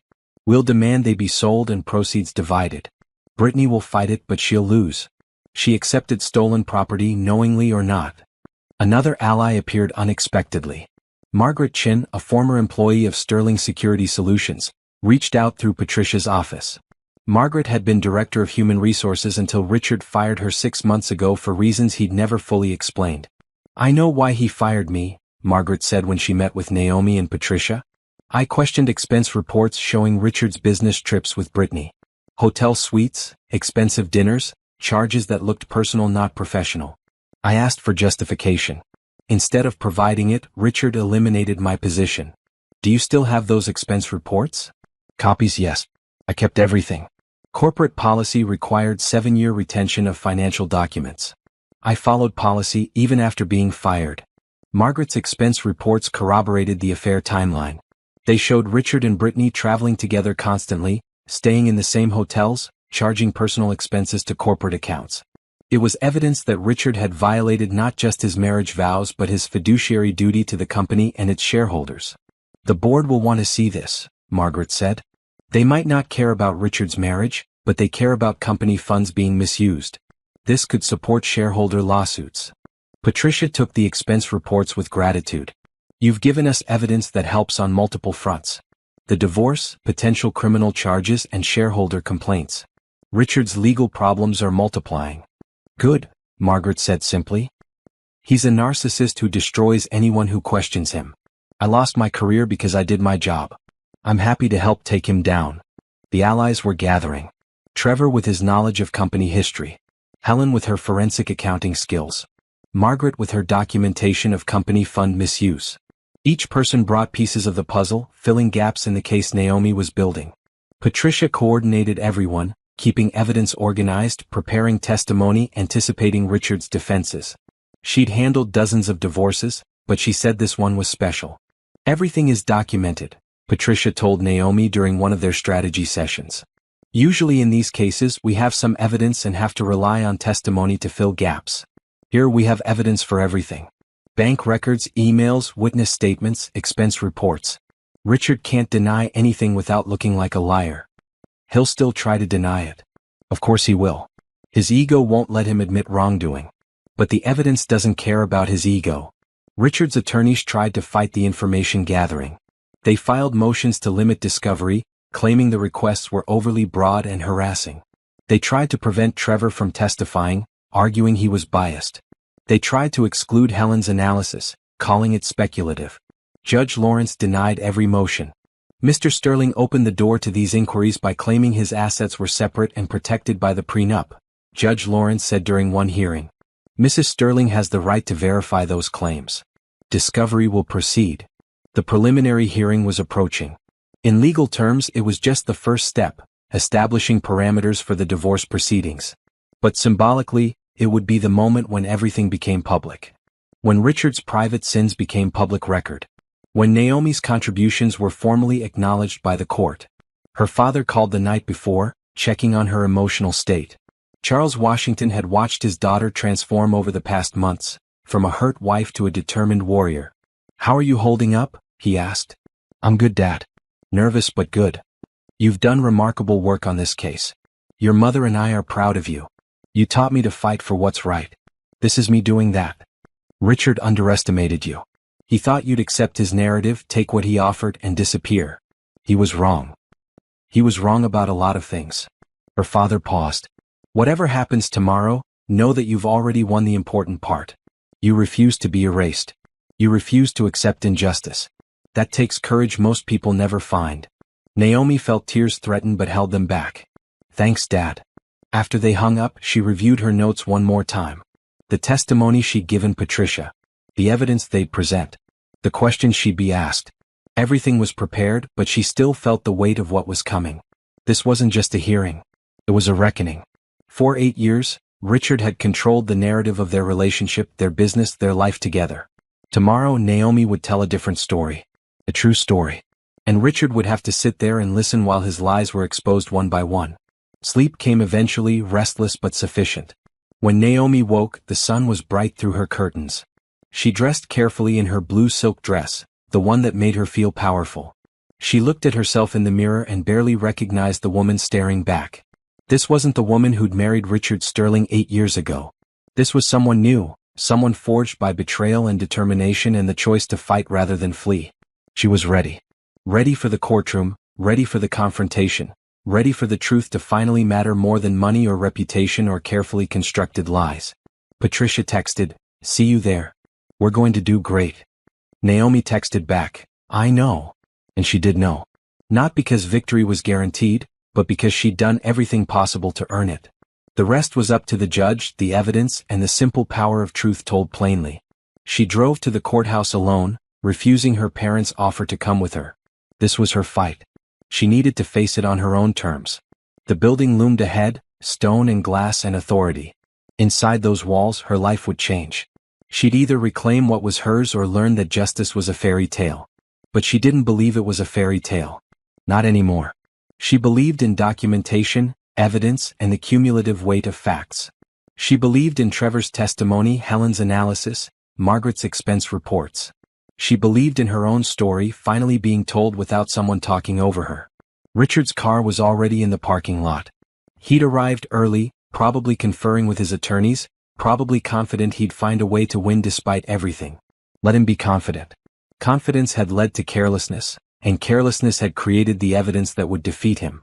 Naomi walked into the courthouse with her head high, her steps steady, and her heart full of the kind of courage that comes from knowing you've done the work. Whatever happened next, she'd done the work. And that mattered more than anything Richard Sterling could say or do. Patricia's office felt different the day she called Naomi in for the prenup revelation. The morning sun streamed through the windows, illuminating dust motes that danced in the air. Patricia sat behind her desk wearing the expression of someone holding a winning lottery ticket. "Sit down," Patricia said. "You're going to want to sit down for this." Naomi settled into the leather chair across from Patricia's desk. "Is it good news or bad news?" "The best news. I've spent the last 3 weeks with a fine-tooth comb going through your prenuptial agreement. Not just reading it but analyzing every clause, every subsection, every piece of legal language. And Naomi, This document is not what Richard thinks it is. Patricia pulled out a thick folder, opening it to reveal the prenup with sections highlighted in different colors. Yellow, green, pink, blue. It looked like a rainbow had attacked the document. Richard's attorneys drafted this prenup to protect his interests. They did a thorough job in many ways. But they made two critical errors, probably because they never imagined you'd have grounds to challenge it or access to attorneys who'd look this closely. What errors? First, the morality clause we discussed. It's broader than Richard realizes. It doesn't just void the prenup in cases of adultery. It voids it for any serious ethical violation including fraud, material dishonesty, or illegal activity during the marriage. Patricia tapped the yellow highlighted section. Richard's hidden assets constitute fraud. Even without proving adultery, the fraud alone voids the entire prenup. Naomi felt hope rise in her chest. What's the second error? The spousal contribution clause. This is rarer in prenups, but Richard's attorneys included it, probably thinking it protected him if he tried to claim credit for his business success. Patricia smiled. What they didn't anticipate is that you actually did contribute substantially. This clause requires the court to consider non-financial contributions to business success when dividing assets. Normally these clauses favor the working spouse.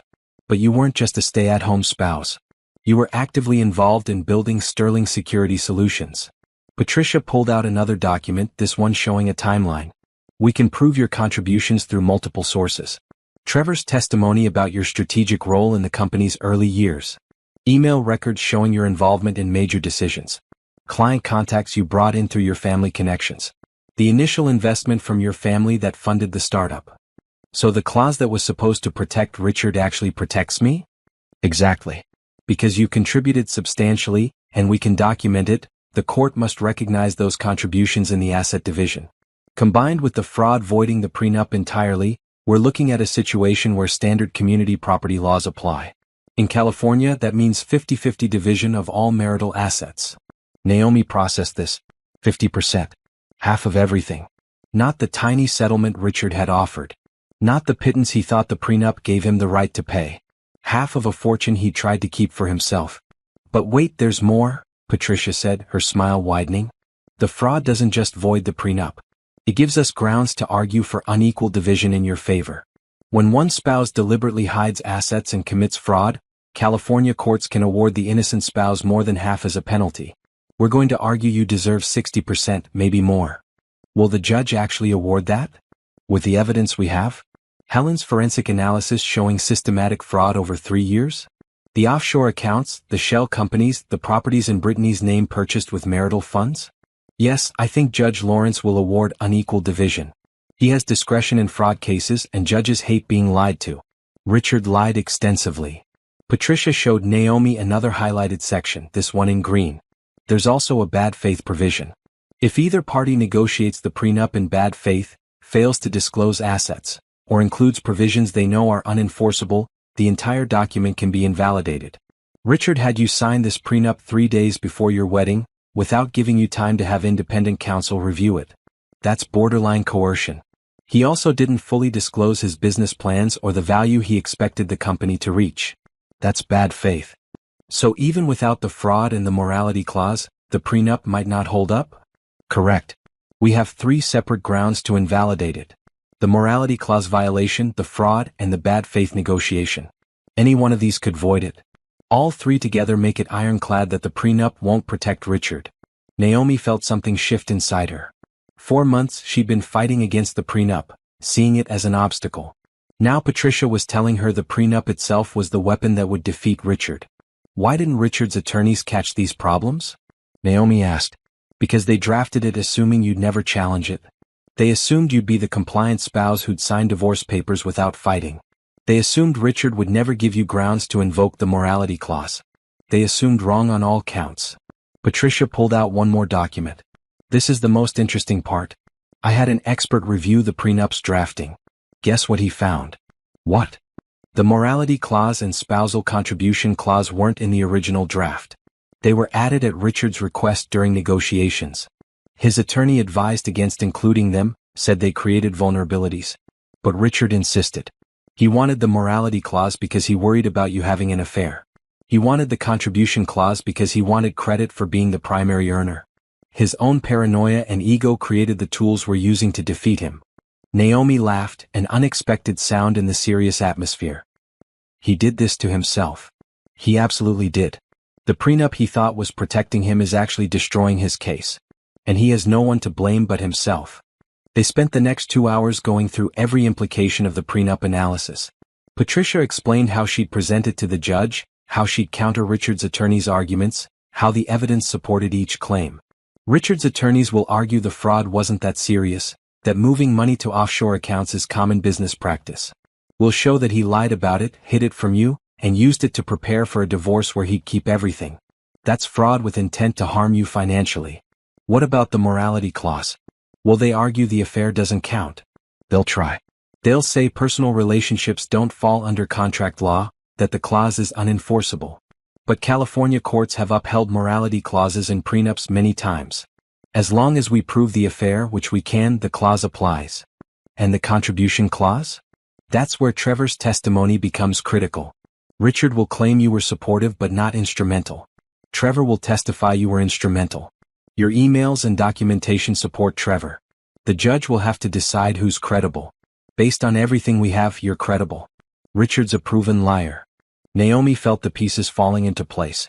The prenup she'd feared was becoming her greatest advantage. The document Richard had insisted on, had pressured her to sign, had thought protected him, was actually the key to her victory. When do we present this to the court? At the preliminary hearing. We'll file our brief analyzing the prenup 3 days before. Richard's attorneys will get copies and they're going to panic. They've been building their entire defense on the prenup being valid. When they realize it's not, their whole strategy collapses. Will they try to settle? Almost certainly. Once they see how weak their position is, they'll push Richard to settle. Offer you 40%, maybe 45%. We'll refuse.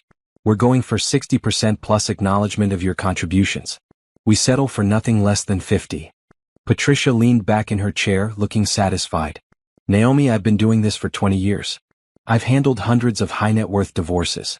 This is one of the strongest cases I've ever seen for an unfavorable spouse challenging a prenup and winning. You have everything. Documentation, credible witnesses, evidence of fraud, grounds to void the prenup multiple ways. Richard's attorneys know they're in trouble. They're just hoping you don't realize how good your position is. I realize it now. Good. Because the preliminary hearing is when we make our stand. When we show the judge exactly what Richard did and why he deserves to lose not just half but more than half.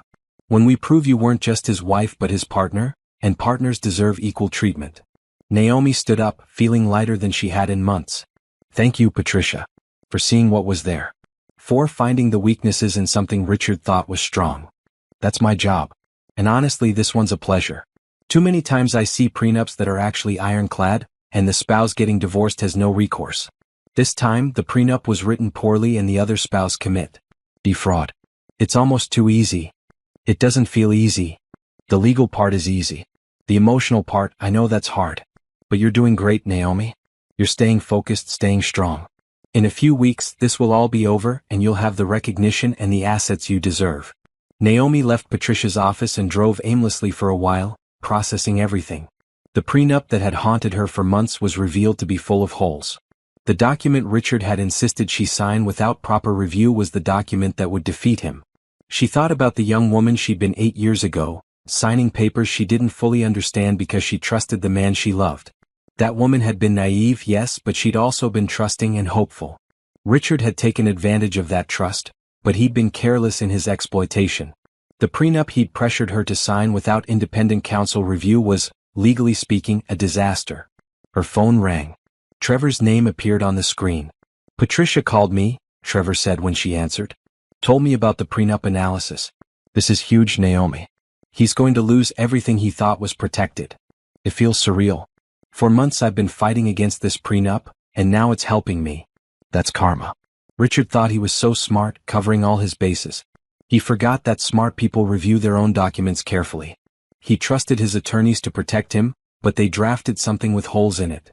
Patricia says your testimony about my contributions is critical to making the spousal contribution clause work.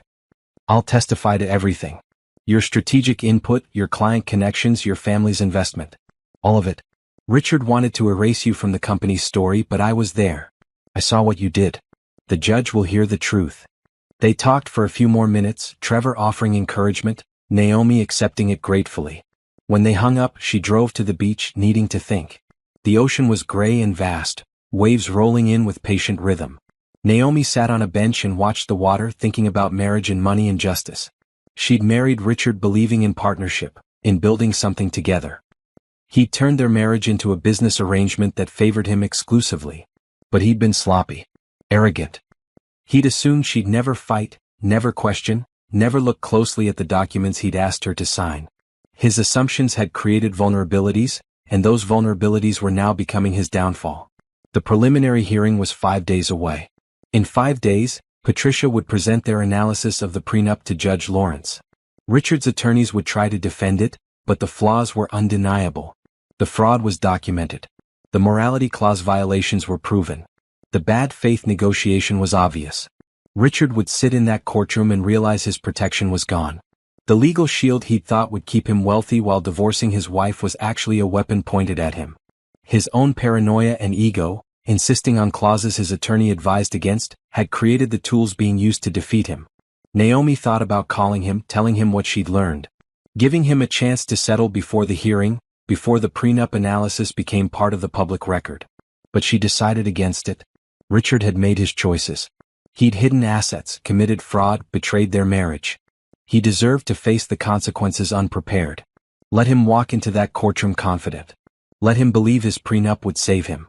Let him discover the truth the hard way, in front of a judge, in front of Brittany, in front of his mother. Let him feel what she'd felt, learning her marriage was a lie. The surprise would be devastating, and maybe devastation was what Richard needed to finally understand what he'd done. She watched the waves for another hour, finding peace in their rhythm. Everything was in motion now, unstoppable. The hearing would happen, the evidence would be presented, the judge would rule. Naomi had done everything possible to prepare. The rest was up to justice, truth, and the simple fact that Richard had written his own defeat into a document he'd thought protected him. Sometimes the universe had a sense of irony. Richard's prenup, meant to keep Naomi powerless, was the thing that would give her power. His paranoia about her potential affairs had created a morality clause she could use against his actual affair. His desire for credit as the primary earner had created a contribution clause that recognized her actual contributions. He'd built his own trap and now he was walking into it. Naomi just had to watch it close around him. 5 days until the preliminary hearing. 5 days until Richard learned the truth about his prenup. 5 days until everything changed. Naomi stood up from the bench, looking out at the ocean one more time. The waves kept coming, patient and persistent. That's what she'd been, patient and persistent. Gathering evidence, building her case, refusing to give up or settle for less than she deserved. The patience was about to pay off. The persistence was about to yield results. And Richard Sterling, the man who'd thought he was smart enough to control everything, was about to learn that some things couldn't be controlled. Justice, when it finally arrived, came for everyone. Even billionaires. Even men who thought they were untouchable. Even husbands who'd forgotten their wives were people, not possessions. The preliminary hearing would prove that. And Naomi would be there to see it happen. The prenup analysis hit Richard's attorneys like a bomb 3 days before the preliminary hearing. Patricia filed it with the court at exactly 9 a.m. on Monday morning, giving Richard's legal team 72 hours to prepare a response. By noon, Naomi's phone was ringing. She let it go to voicemail. Richard's voice was tight with barely controlled panic. "We need to talk. My attorneys say there are problems with the prenup. This is ridiculous. Just call me back so we can discuss this like adults." She deleted the message. They'd been discussing it like adults for months. Now they'd discuss it in court. 2 hours later, another voicemail. This time Richard's attorney, speaking in the carefully neutral tone lawyers used when delivering bad news. "Ms. Washington, this is Robert Chen from Morrison & Associates. We've reviewed the prenup analysis filed by your counsel. We'd like to schedule a settlement conference before the hearing. Please have Ms. Monroe contact our office at her earliest convenience." A settlement conference. That's what happened when attorneys realized their case was falling apart. Patricia had predicted this, had told Naomi to expect settlement offers once Richard's team understood how weak their position was. "Don't accept anything less than 50%, Patricia had said. "They'll offer 40, maybe 45. Hold firm. We're in the stronger position." Richard's third call came at dinner time. Naomi was at her parents' house, pushing food around her plate while her mother watched with concern.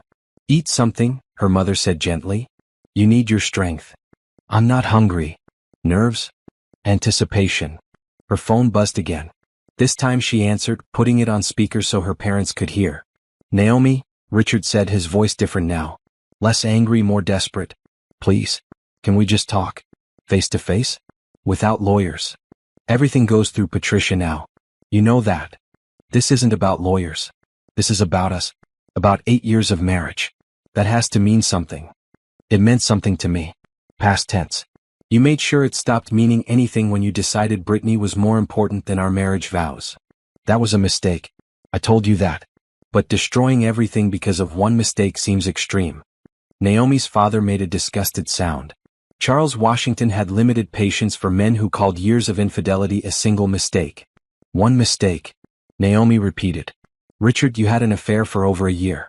You hid millions of dollars in offshore accounts. You transferred marital assets to your girlfriend's name. You systematically planned to divorce me while keeping everything for yourself. Those aren't mistakes. Those are crimes.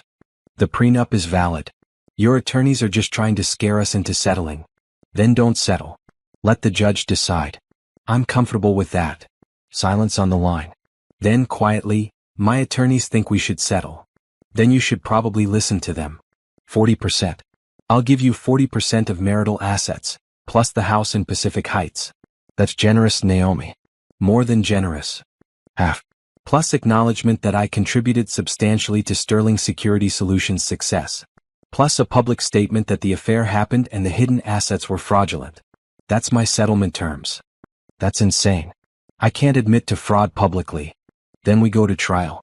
The judge hears all the evidence, makes it part of public record and rules accordingly. Your choice. Richard's breathing was harsh over the phone. You're doing this for revenge. To hurt me. I'm doing this for justice. For recognition. For what I'm actually owed. The fact that it hurts you is just a side effect. She hung up before he could respond. Her hands were shaking slightly, but her voice had been steady. That mattered. Staying calm, staying firm, refusing to be manipulated by guilt or nostalgia. Good, her father said approvingly. He's scrambling. That means your attorneys did their job. He still thinks he can negotiate his way out of this, her mother added. Men like Richard always think they can talk their way around consequences. The next day Constance tried. She appeared at Naomi's parents' house in the morning, dressed like she was attending a funeral.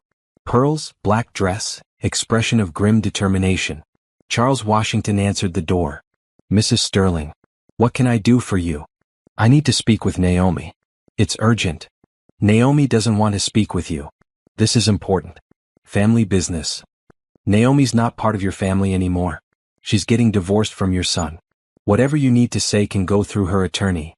Constance's face hardened. Mr. Washington, I'm trying to prevent a disaster here. Your daughter is about to ruin my son's life. I thought you'd want to help stop that. My daughter is about to get what she deserves. If that ruins your son's life, he ruined it himself. She's taking advantage of a few mistakes to steal his fortune. She's reclaiming her share of a fortune she helped build. There's a difference.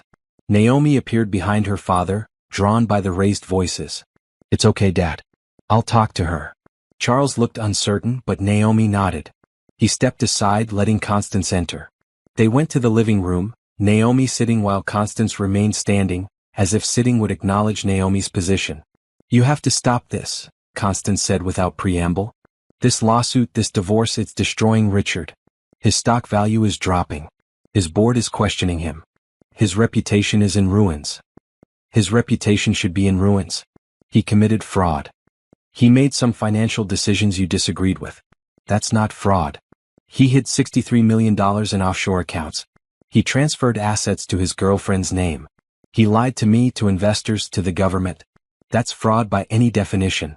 Constance sat down finally, her composure cracking slightly. What do you want? Money? Is that what this is about? I can write you a check. $5 million. $10 million. Just end this lawsuit and disappear. I don't want your money. I want what's legally mine. Half of the marital assets, recognition of my contributions, and the truth on public record. The truth according to you. Your version of events. The truth according to bank records, emails, testimony, and forensic accounting. Facts, Constance. Not versions. You never understood Richard. Never appreciated what he was building. He needed support, not someone questioning his every decision. I gave him support for 8 years. I helped him build his company. I made connections, provided strategy, invested my family's money. He took all of that and claimed it as his own achievement.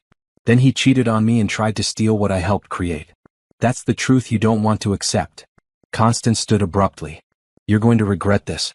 When Richard's company collapses, when his employees lose their jobs, when innovation is stifled because you destroyed the man leading it, you'll regret what you've done. Richard's company won't collapse. It'll be fine. Maybe better without him running it.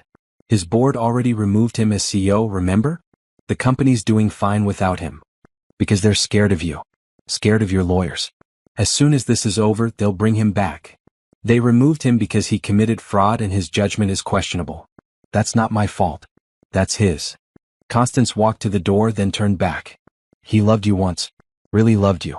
Before you became this vengeful person. He loved what I could do for him. My connections, my family's money, my willingness to stay quiet while he took credit for my work. When I stopped being useful and started demanding recognition, his love disappeared fast. That tells me everything about what it was worth. After Constance left, Naomi sat alone in the living room for a long time. The confrontation had been inevitable, but it still left her drained. Constance would never accept that her son was anything less than perfect. Would never acknowledge his crimes or his betrayals. Would always blame Naomi for refusing to enable his behavior. That afternoon, Brittany tried to reach her. A text message from a number Naomi didn't recognize. This is Brittany. We need to talk. Richard's falling apart. You're destroying him. Please stop this. Naomi stared at the message for a long time. The audacity of Brittany reaching out, asking her to stop fighting for what she deserved. The audacity of claiming Richard was the victim here. She typed back, he destroyed himself.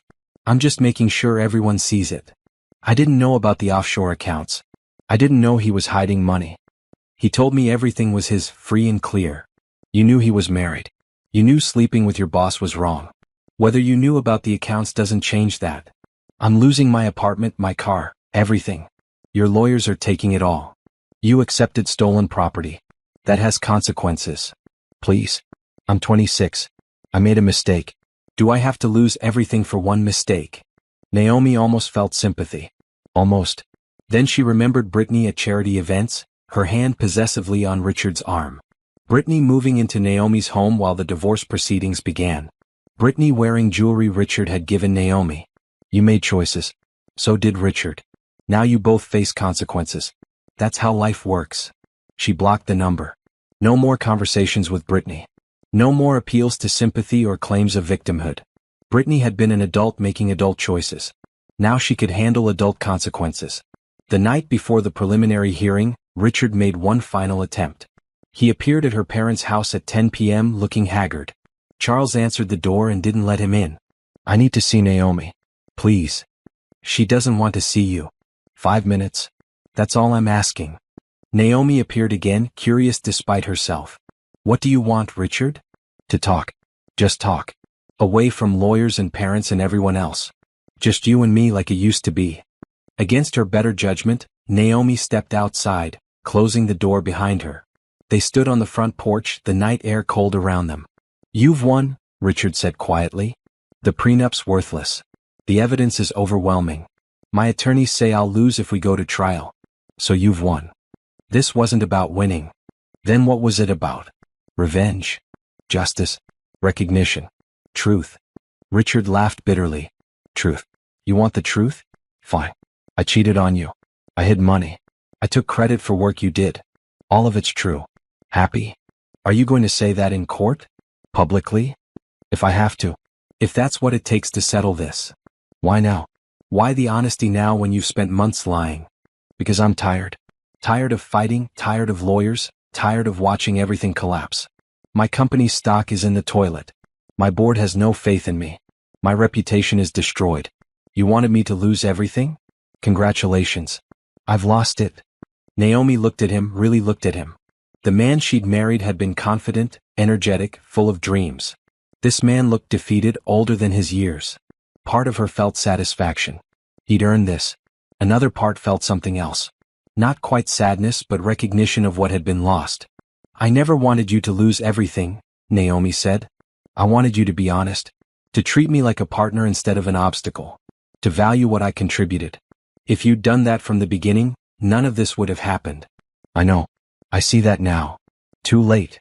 Yeah, too late. They stood in silence for a moment. Then Richard said, 50%.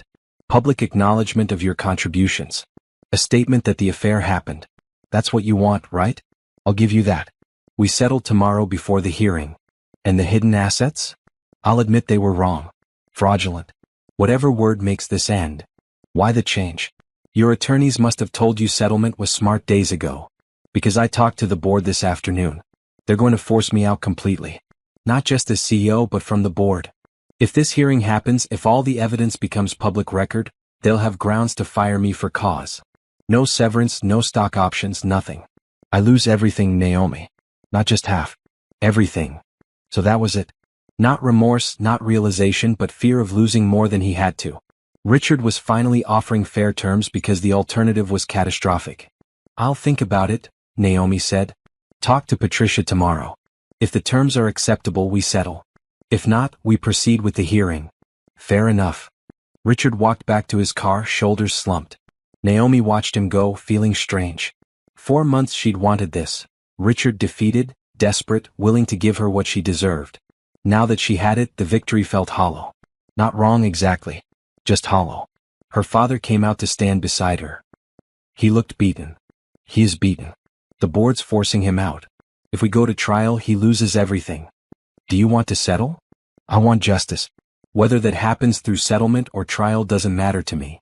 Settlement's faster. Less painful for everyone. Except it lets him avoid public accountability. The hearing would make everything public record.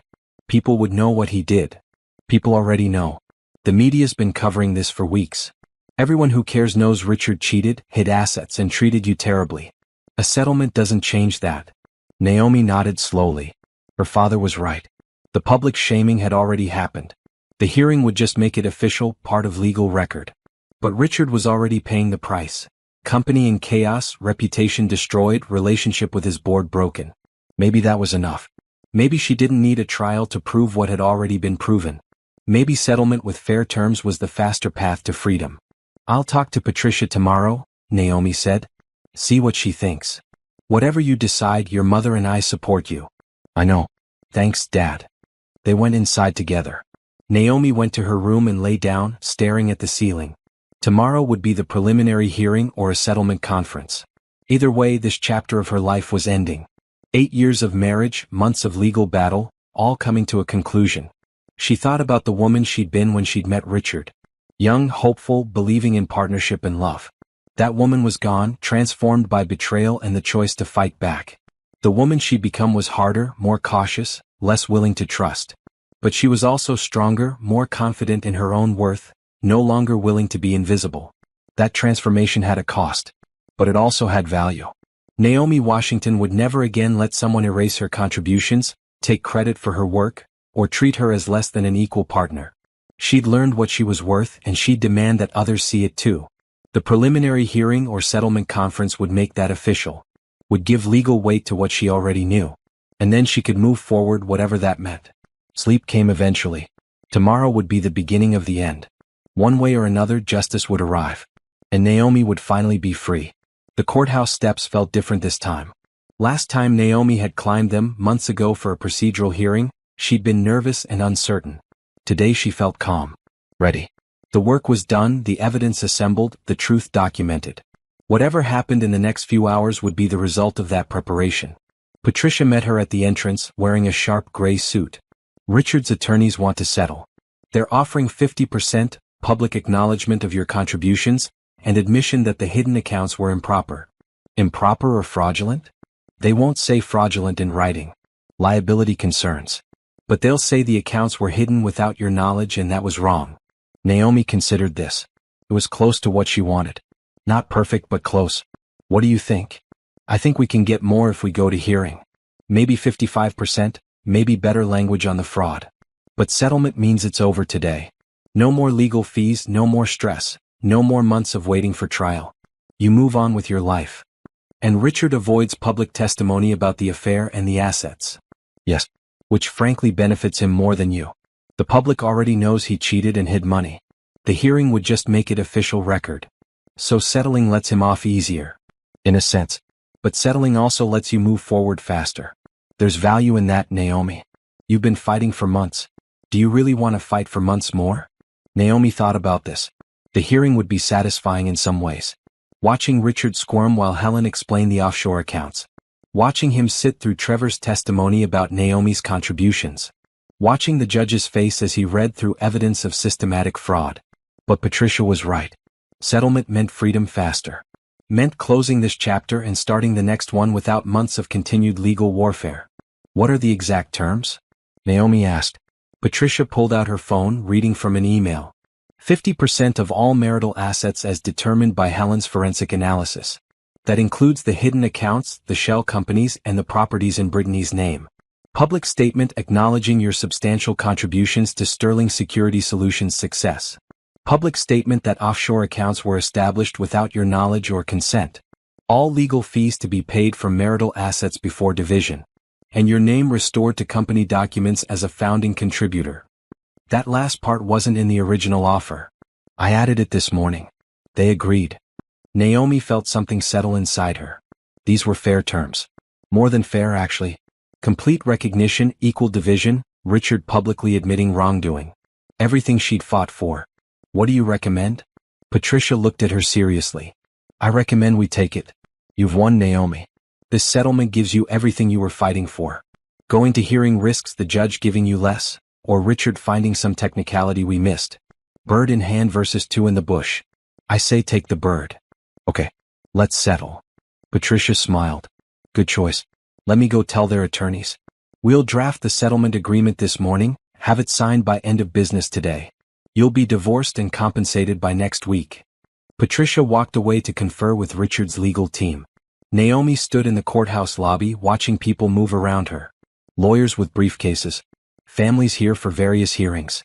Security guards checking IDs. All of it ordinary, part of the daily machinery of justice. She saw Richard then standing with his attorneys near the courtroom entrance.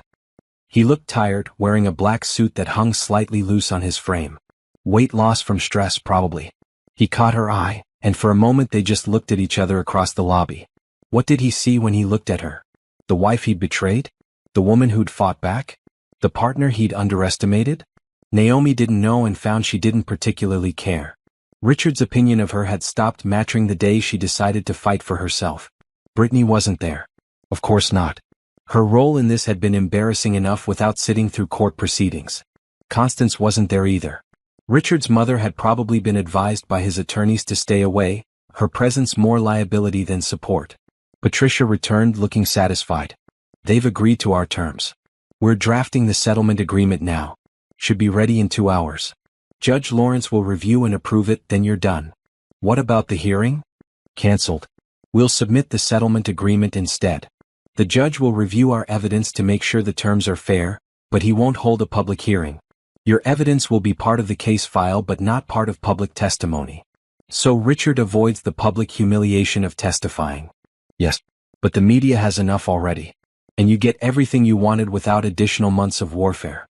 That's a win. They went to a conference room in the courthouse to wait while the settlement was drafted. Trevor had come to potentially testify and he joined them there looking disappointed. No hearing? Trevor asked when Patricia explained. Settlement. Better outcome, faster resolution.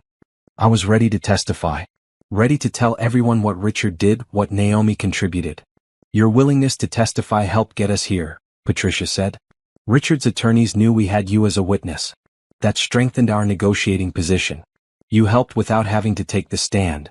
Trevor nodded, though he still looked slightly disappointed. Naomi understood. He'd wanted his moment to publicly denounce Richard, to expose what had been done to both of them. Settlement denied him that catharsis.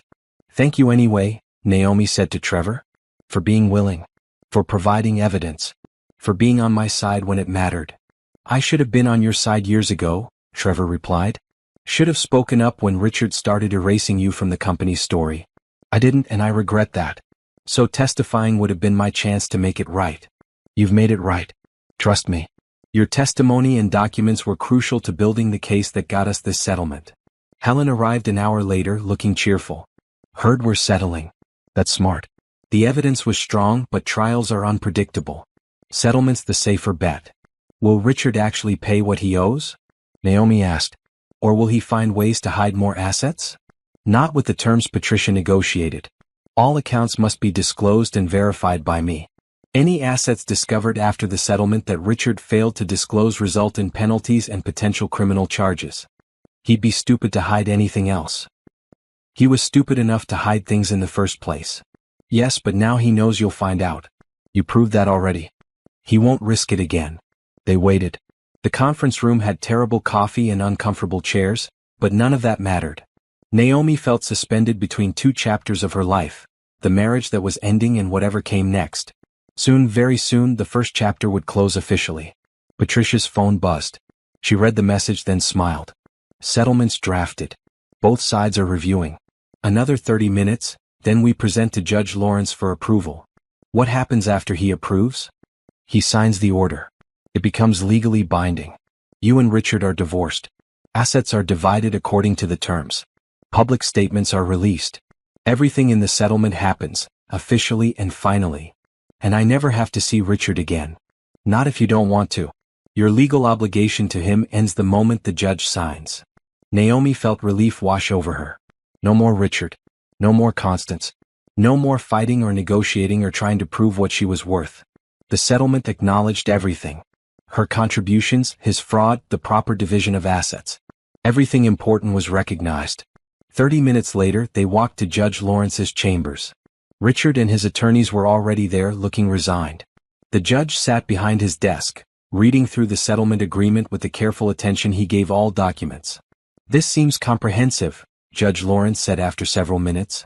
Asset division is equal, acknowledgement of contributions is clear, statement regarding hidden accounts is unambiguous. Are both parties satisfied with these terms? Richard's attorney answered, Yes, Your Honor. Mr. Sterling agrees to all terms. Patricia answered for Naomi. Yes, Your Honor. Mrs. Sterling agrees to all terms. Very well. Judge Lawrence signed the document with a flourish. This settlement is approved and entered into the court record. Mr. and Mrs. Sterling, you are now divorced. Assets will be divided as specified. Public statements will be released as agreed. This case is closed. That's simply. 8 years of marriage, ended with a signature and a sentence. The judge handed copies of the signed settlement to both attorneys, and that was it. They were dismissed. In the hallway outside chambers, Richard approached Naomi. His attorneys had left, giving them a moment of privacy. Patricia stood nearby, watching carefully but not interfering. So that's it, Richard said. We're done. We're done. For what it's worth, I'm sorry. For the affair, the lying, the way I treated your contributions. All of it. I'm sorry. Naomi looked at him, searching for sincerity. She found some, mixed with exhaustion and defeat. Richard was sorry, but mostly he was sorry for getting caught and losing half his fortune. The apology was real but incomplete. I appreciate that, Naomi said. But sorry doesn't change what happened. Doesn't give me back the years I spent believing we were partners when you saw me as an obstacle. I never saw you as an obstacle. You treated me like one. Same result. Richard nodded slowly. You're right. I did. He paused, seeming to want to say more, then just said, Good luck, Naomi. I hope you find whatever you're looking for. I already found it. Justice. Recognition. My own strength. Everything you tried to take away from me. Richard walked away without responding. Naomi watched him go, feeling strange. Not sad exactly. Not angry anymore either. Just, done. Finished with that chapter. Ready for whatever came next. Patricia touched her arm. How do you feel? Free. Good. Let's get out of here. We have paperwork to sign, but we can do it from my office. You don't need to stay in this courthouse anymore. They left together, Patricia on her phone coordinating the next steps, Naomi walking in silence. Outside the sun was bright. The day felt ordinary, people going about their business, unaware that Naomi's life had just fundamentally changed. Her phone buzzed. Her mother texting, How did it go? Naomi typed back, Settled?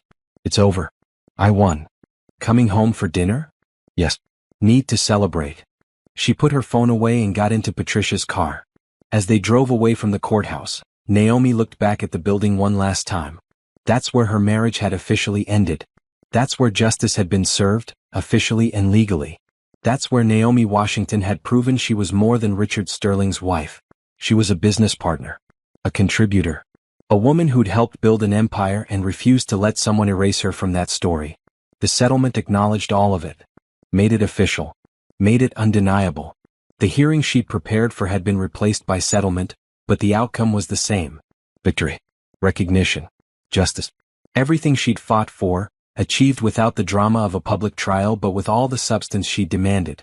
Richard would release a public statement that afternoon, acknowledging the affair and the hidden accounts. Naomi would release her own statement, brief and dignified, thanking her attorneys and moving forward with her life.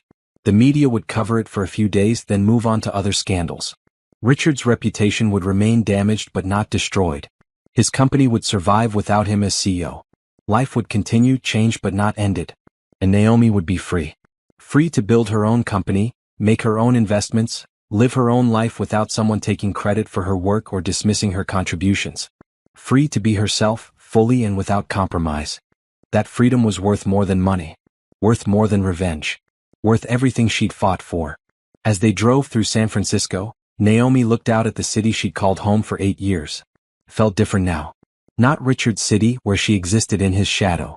Her city where she'd built a life and fought to keep it. The preliminary hearing was over. The settlement was signed. The marriage was ended. And Naomi Washington was finally truly free. 6 months after the divorce was finalized, Naomi stood in the office of her new venture capital firm. The space was smaller than Sterling Security Solutions headquarters, but it was hers. Floor-to-ceiling windows overlooked the bay. Clean lines, modern furniture, everything chosen by her without compromise or consideration of someone else's preferences. Washington Capital Partners. Her firm. Her vision. Her rules. The settlement had given her $150 million after all assets were divided and evaluated. More money than she'd ever imagined needing, more than enough to build something meaningful. She'd spent the first month after the divorce just breathing, recovering from the stress of legal battle. Then she'd started planning. Female entrepreneurs face a funding gap, she told her father when explaining her business plan. They get less than 3% of venture capital funding despite starting businesses at the same rate as men. I'm going to change that. Charles Washington had smiled, proud. Your mother and I will be your first investors. Washington Capital Partners launched with $50 million in capital. 30 from Naomi's settlement, 10 from her parents, 10 from a group of female investors she'd carefully cultivated. The firm's mission was simple. Invest in women-led startups, provide not just money but mentorship and connections, build the kind of support network Naomi had provided to Richard's company. The difference was this time she'd get credit for it. Her first investment had been in a company led by a young black woman with a revolutionary idea for sustainable packaging. The kind of founder venture capitalists usually passed over. Too young, too inexperienced, too risky. Naomi had seen potential where others saw risk. She'd written the check. That company was now worth 10 times its initial valuation. Naomi's instincts, honed by years of working behind the scenes at Sterling Security Solutions, were proving sound. She had 3 more investments in the pipeline, all women-led, all addressing real problems with innovative solutions. Trevor had joined as her technical advisor, providing the engineering expertise she lacked. His official title was VP of Technology Assessment, but really he was her partner in identifying promising technical innovations. Working with Naomi was his chance to rebuild the career Richard had tried to destroy. This is what it should have been, Trevor said during their weekly strategy meeting. Partners who respect each other. Credits that are honestly assigned. Success that's actually shared. That's the goal, Naomi agreed. Build companies the right way, treat founders fairly, create value for everyone involved. Helen Rodriguez consulted on financial diligence for potential investments. Patricia Monroe handled all legal work. Even Margaret Chen had joined the team, running HR and operations. All the people who'd helped Naomi during her divorce had become part of her new venture. They'd believed in her when she needed it. Now she was giving them opportunities to build something meaningful. Richard's life had taken a different path. He'd left Sterling Security Solutions entirely after the settlement, forced out by the board and shareholders. His attempt to start a new company had failed to attract investment. Investors remembered the fraud, the hidden accounts, the spectacular public divorce. Trust, once broken, was hard to rebuild. The last Naomi had heard, Richard was doing consulting work, advising startups for fees that were substantial but nothing compared to his former wealth. He'd moved to Los Angeles, away from the San Francisco tech scene where everyone knew his story. Brittany had disappeared from public view completely. The properties she'd been living in were sold as part of the settlement. Whatever money she'd saved during her time as Richard's mistress was apparently insufficient to maintain her former lifestyle. Sometimes Naomi wondered what happened to her, then decided it didn't matter. Brittany had made her choices. She was living with them.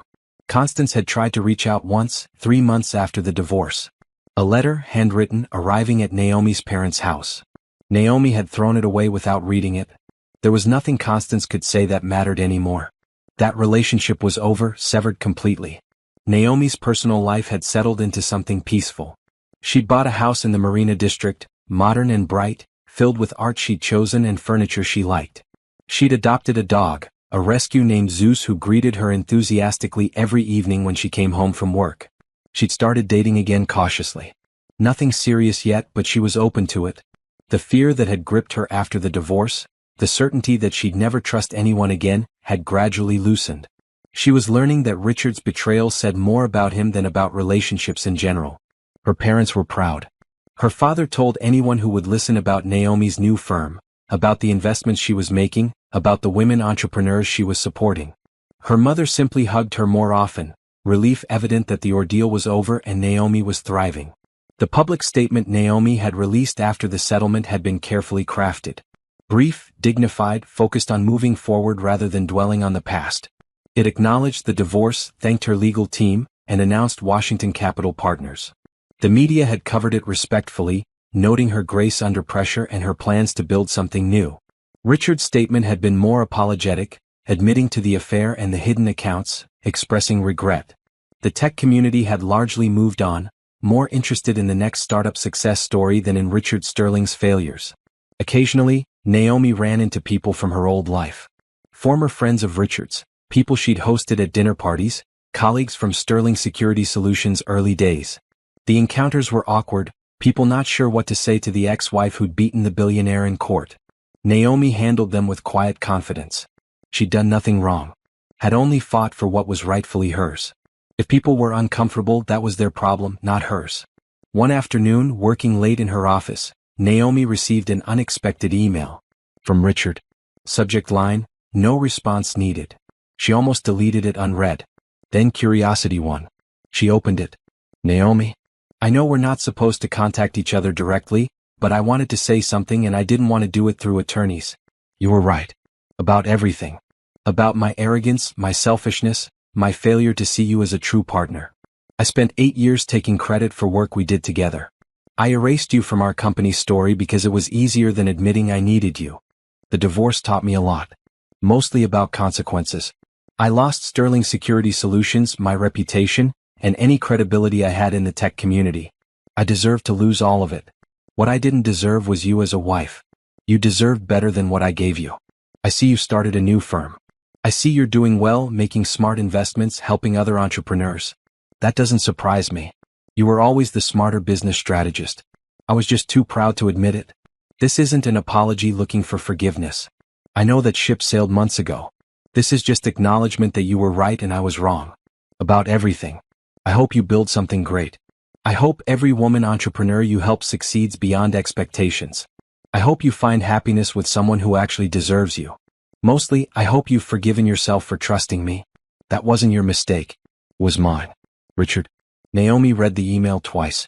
It was more honest than anything Richard had said during their marriage or divorce. Too late to matter, but honest nonetheless. She didn't respond. He'd said no response was needed and he was right. There was nothing to say. Richard had finally understood what he'd lost, but understanding didn't change the past or repair the damage. She saved the email in a folder labeled Closure, and went back to reviewing pitch decks for potential investments. That was her life now. Supporting people, building companies, creating opportunities. Everything Richard had done, but with honesty and fairness and proper credit given. 3 months later, Washington Capital Partners made its biggest investment yet. $20 million in a female-led biotech company developing cancer treatments. The company's founder was a brilliant researcher who'd been passed over by traditional investors for being too ambitious. Naomi saw ambition as an asset. She wrote the check. The investment paid off spectacularly. Within 6 months, the biotech company had breakthrough results, attracting attention from major pharmaceutical companies. Washington Capital Partners' stake was worth 3 times the initial investment and climbing. Naomi was profiled in Forbes as one of the rising stars in venture capital. The article mentioned her divorce from Richard Sterling but focused primarily on her business success. Washington proves that women can excel in the male-dominated world of venture capital, the article concluded. Her firm's impressive returns speak for themselves. Reading the profile, Naomi felt something she hadn't felt in years: pride. Not the reflected pride of being married to someone successful, but direct pride in her own achievements. Washington Capital Partners was hers. The success was hers. The recognition was hers. She'd won more than a divorce settlement. She'd won her identity back. The woman who'd been erased from Sterling Security Solutions' story had written a new story where she was the undeniable protagonist. The 1-year anniversary of the divorce passed quietly. Naomi marked it with dinner with her parents, a celebration of survival and new beginnings. Charles raised his glass in a toast. To my daughter, who fought for herself and won, who built something new from the ashes of something old, who proved that justice, while slow, does eventually arrive. To justice, Naomi agreed, clinking glasses. And to revenge, her mother added with a slight smile. It wasn't revenge, Naomi protested. Wasn't it? Her mother's smile widened. You took half his fortune, destroyed his reputation, and built a more successful company than he ever could have alone. If that's not revenge, I don't know what is. Naomi considered this. Maybe there had been an element of revenge in her fight. But mostly it had been about justice, recognition, refusing to be erased. The revenge, if it existed, was just a side effect of demanding what she was owed. Maybe a little revenge, Naomi admitted. But mostly justice. They're not mutually exclusive, her father said wisely. Sometimes justice looks like revenge to the person facing consequences. They ate dinner, talking about business and family in the future. Naomi felt contentment settle over her. This was enough. This life she'd built, these relationships she'd maintained, this business she was growing. Everything she needed was here. Later that night, alone in her house with Zeus curled at her feet, Naomi thought about the journey from that first courtroom hearing to now. The months of investigation, the stress of legal battle, the satisfaction of victory, and finally the peace of moving forward. The letter that had made Judge Lawrence laugh had been simple. Documentation of Richard's crimes, presented clearly and thoroughly. But it had been more than that. It had been Naomi refusing to be silent, refusing to accept injustice, refusing to disappear. That refusal had changed everything. Had ended a marriage, yes, but had also begun a new life. A better life. A life where Naomi was valued, respected, and recognized for what she actually contributed. She'd never go back to being the woman who'd signed that prenup without reading it carefully. Who'd accepted Richard's dismissals without question. Who'd watched her contributions be erased without protest. That woman was gone, replaced by someone stronger. The divorce had been painful, but it had also been necessary. A fire that burned away everything false, leaving only truth. And from that truth, Naomi had built something real. Washington Capital Partners was real. Her relationships with Trevor, Helen, Patricia, and Margaret were real. Her independence was real. Her success was real. All of it was hers, earned through work and courage and refusal to accept less than she deserved. The preliminary hearing felt like a lifetime ago now. That moment when Judge Lawrence laughed, when Richard's confidence cracked, when everything changed. Naomi remembered standing there, calm despite the chaos, knowing she'd done everything possible to prepare. That preparation had paid off. The settlement had given her everything she'd fought for. And the years since had proven she could build something great without Richard, without needing credit shared with someone who didn't deserve it. She opened her laptop and reviewed the next week's schedule. Meetings with 3 potential investments, all women-led, all promising. A speaking engagement at a Women in Tech conference. A consultation with a founder who needed strategic advice. Her calendar was full, her days meaningful, her work impactful. This was the life she'd built from the ruins of her marriage. This was what refusing to be erased looked like. This was justice, recognition, and success, all earned through determination and documented truth. And it was just the beginning. Washington Capital Partners would grow. More investments would be made. More women entrepreneurs would be supported. More success stories would be written. Naomi Washington's story had a happy ending after all. Not the one she'd imagined when she'd married Richard Sterling 8 years ago.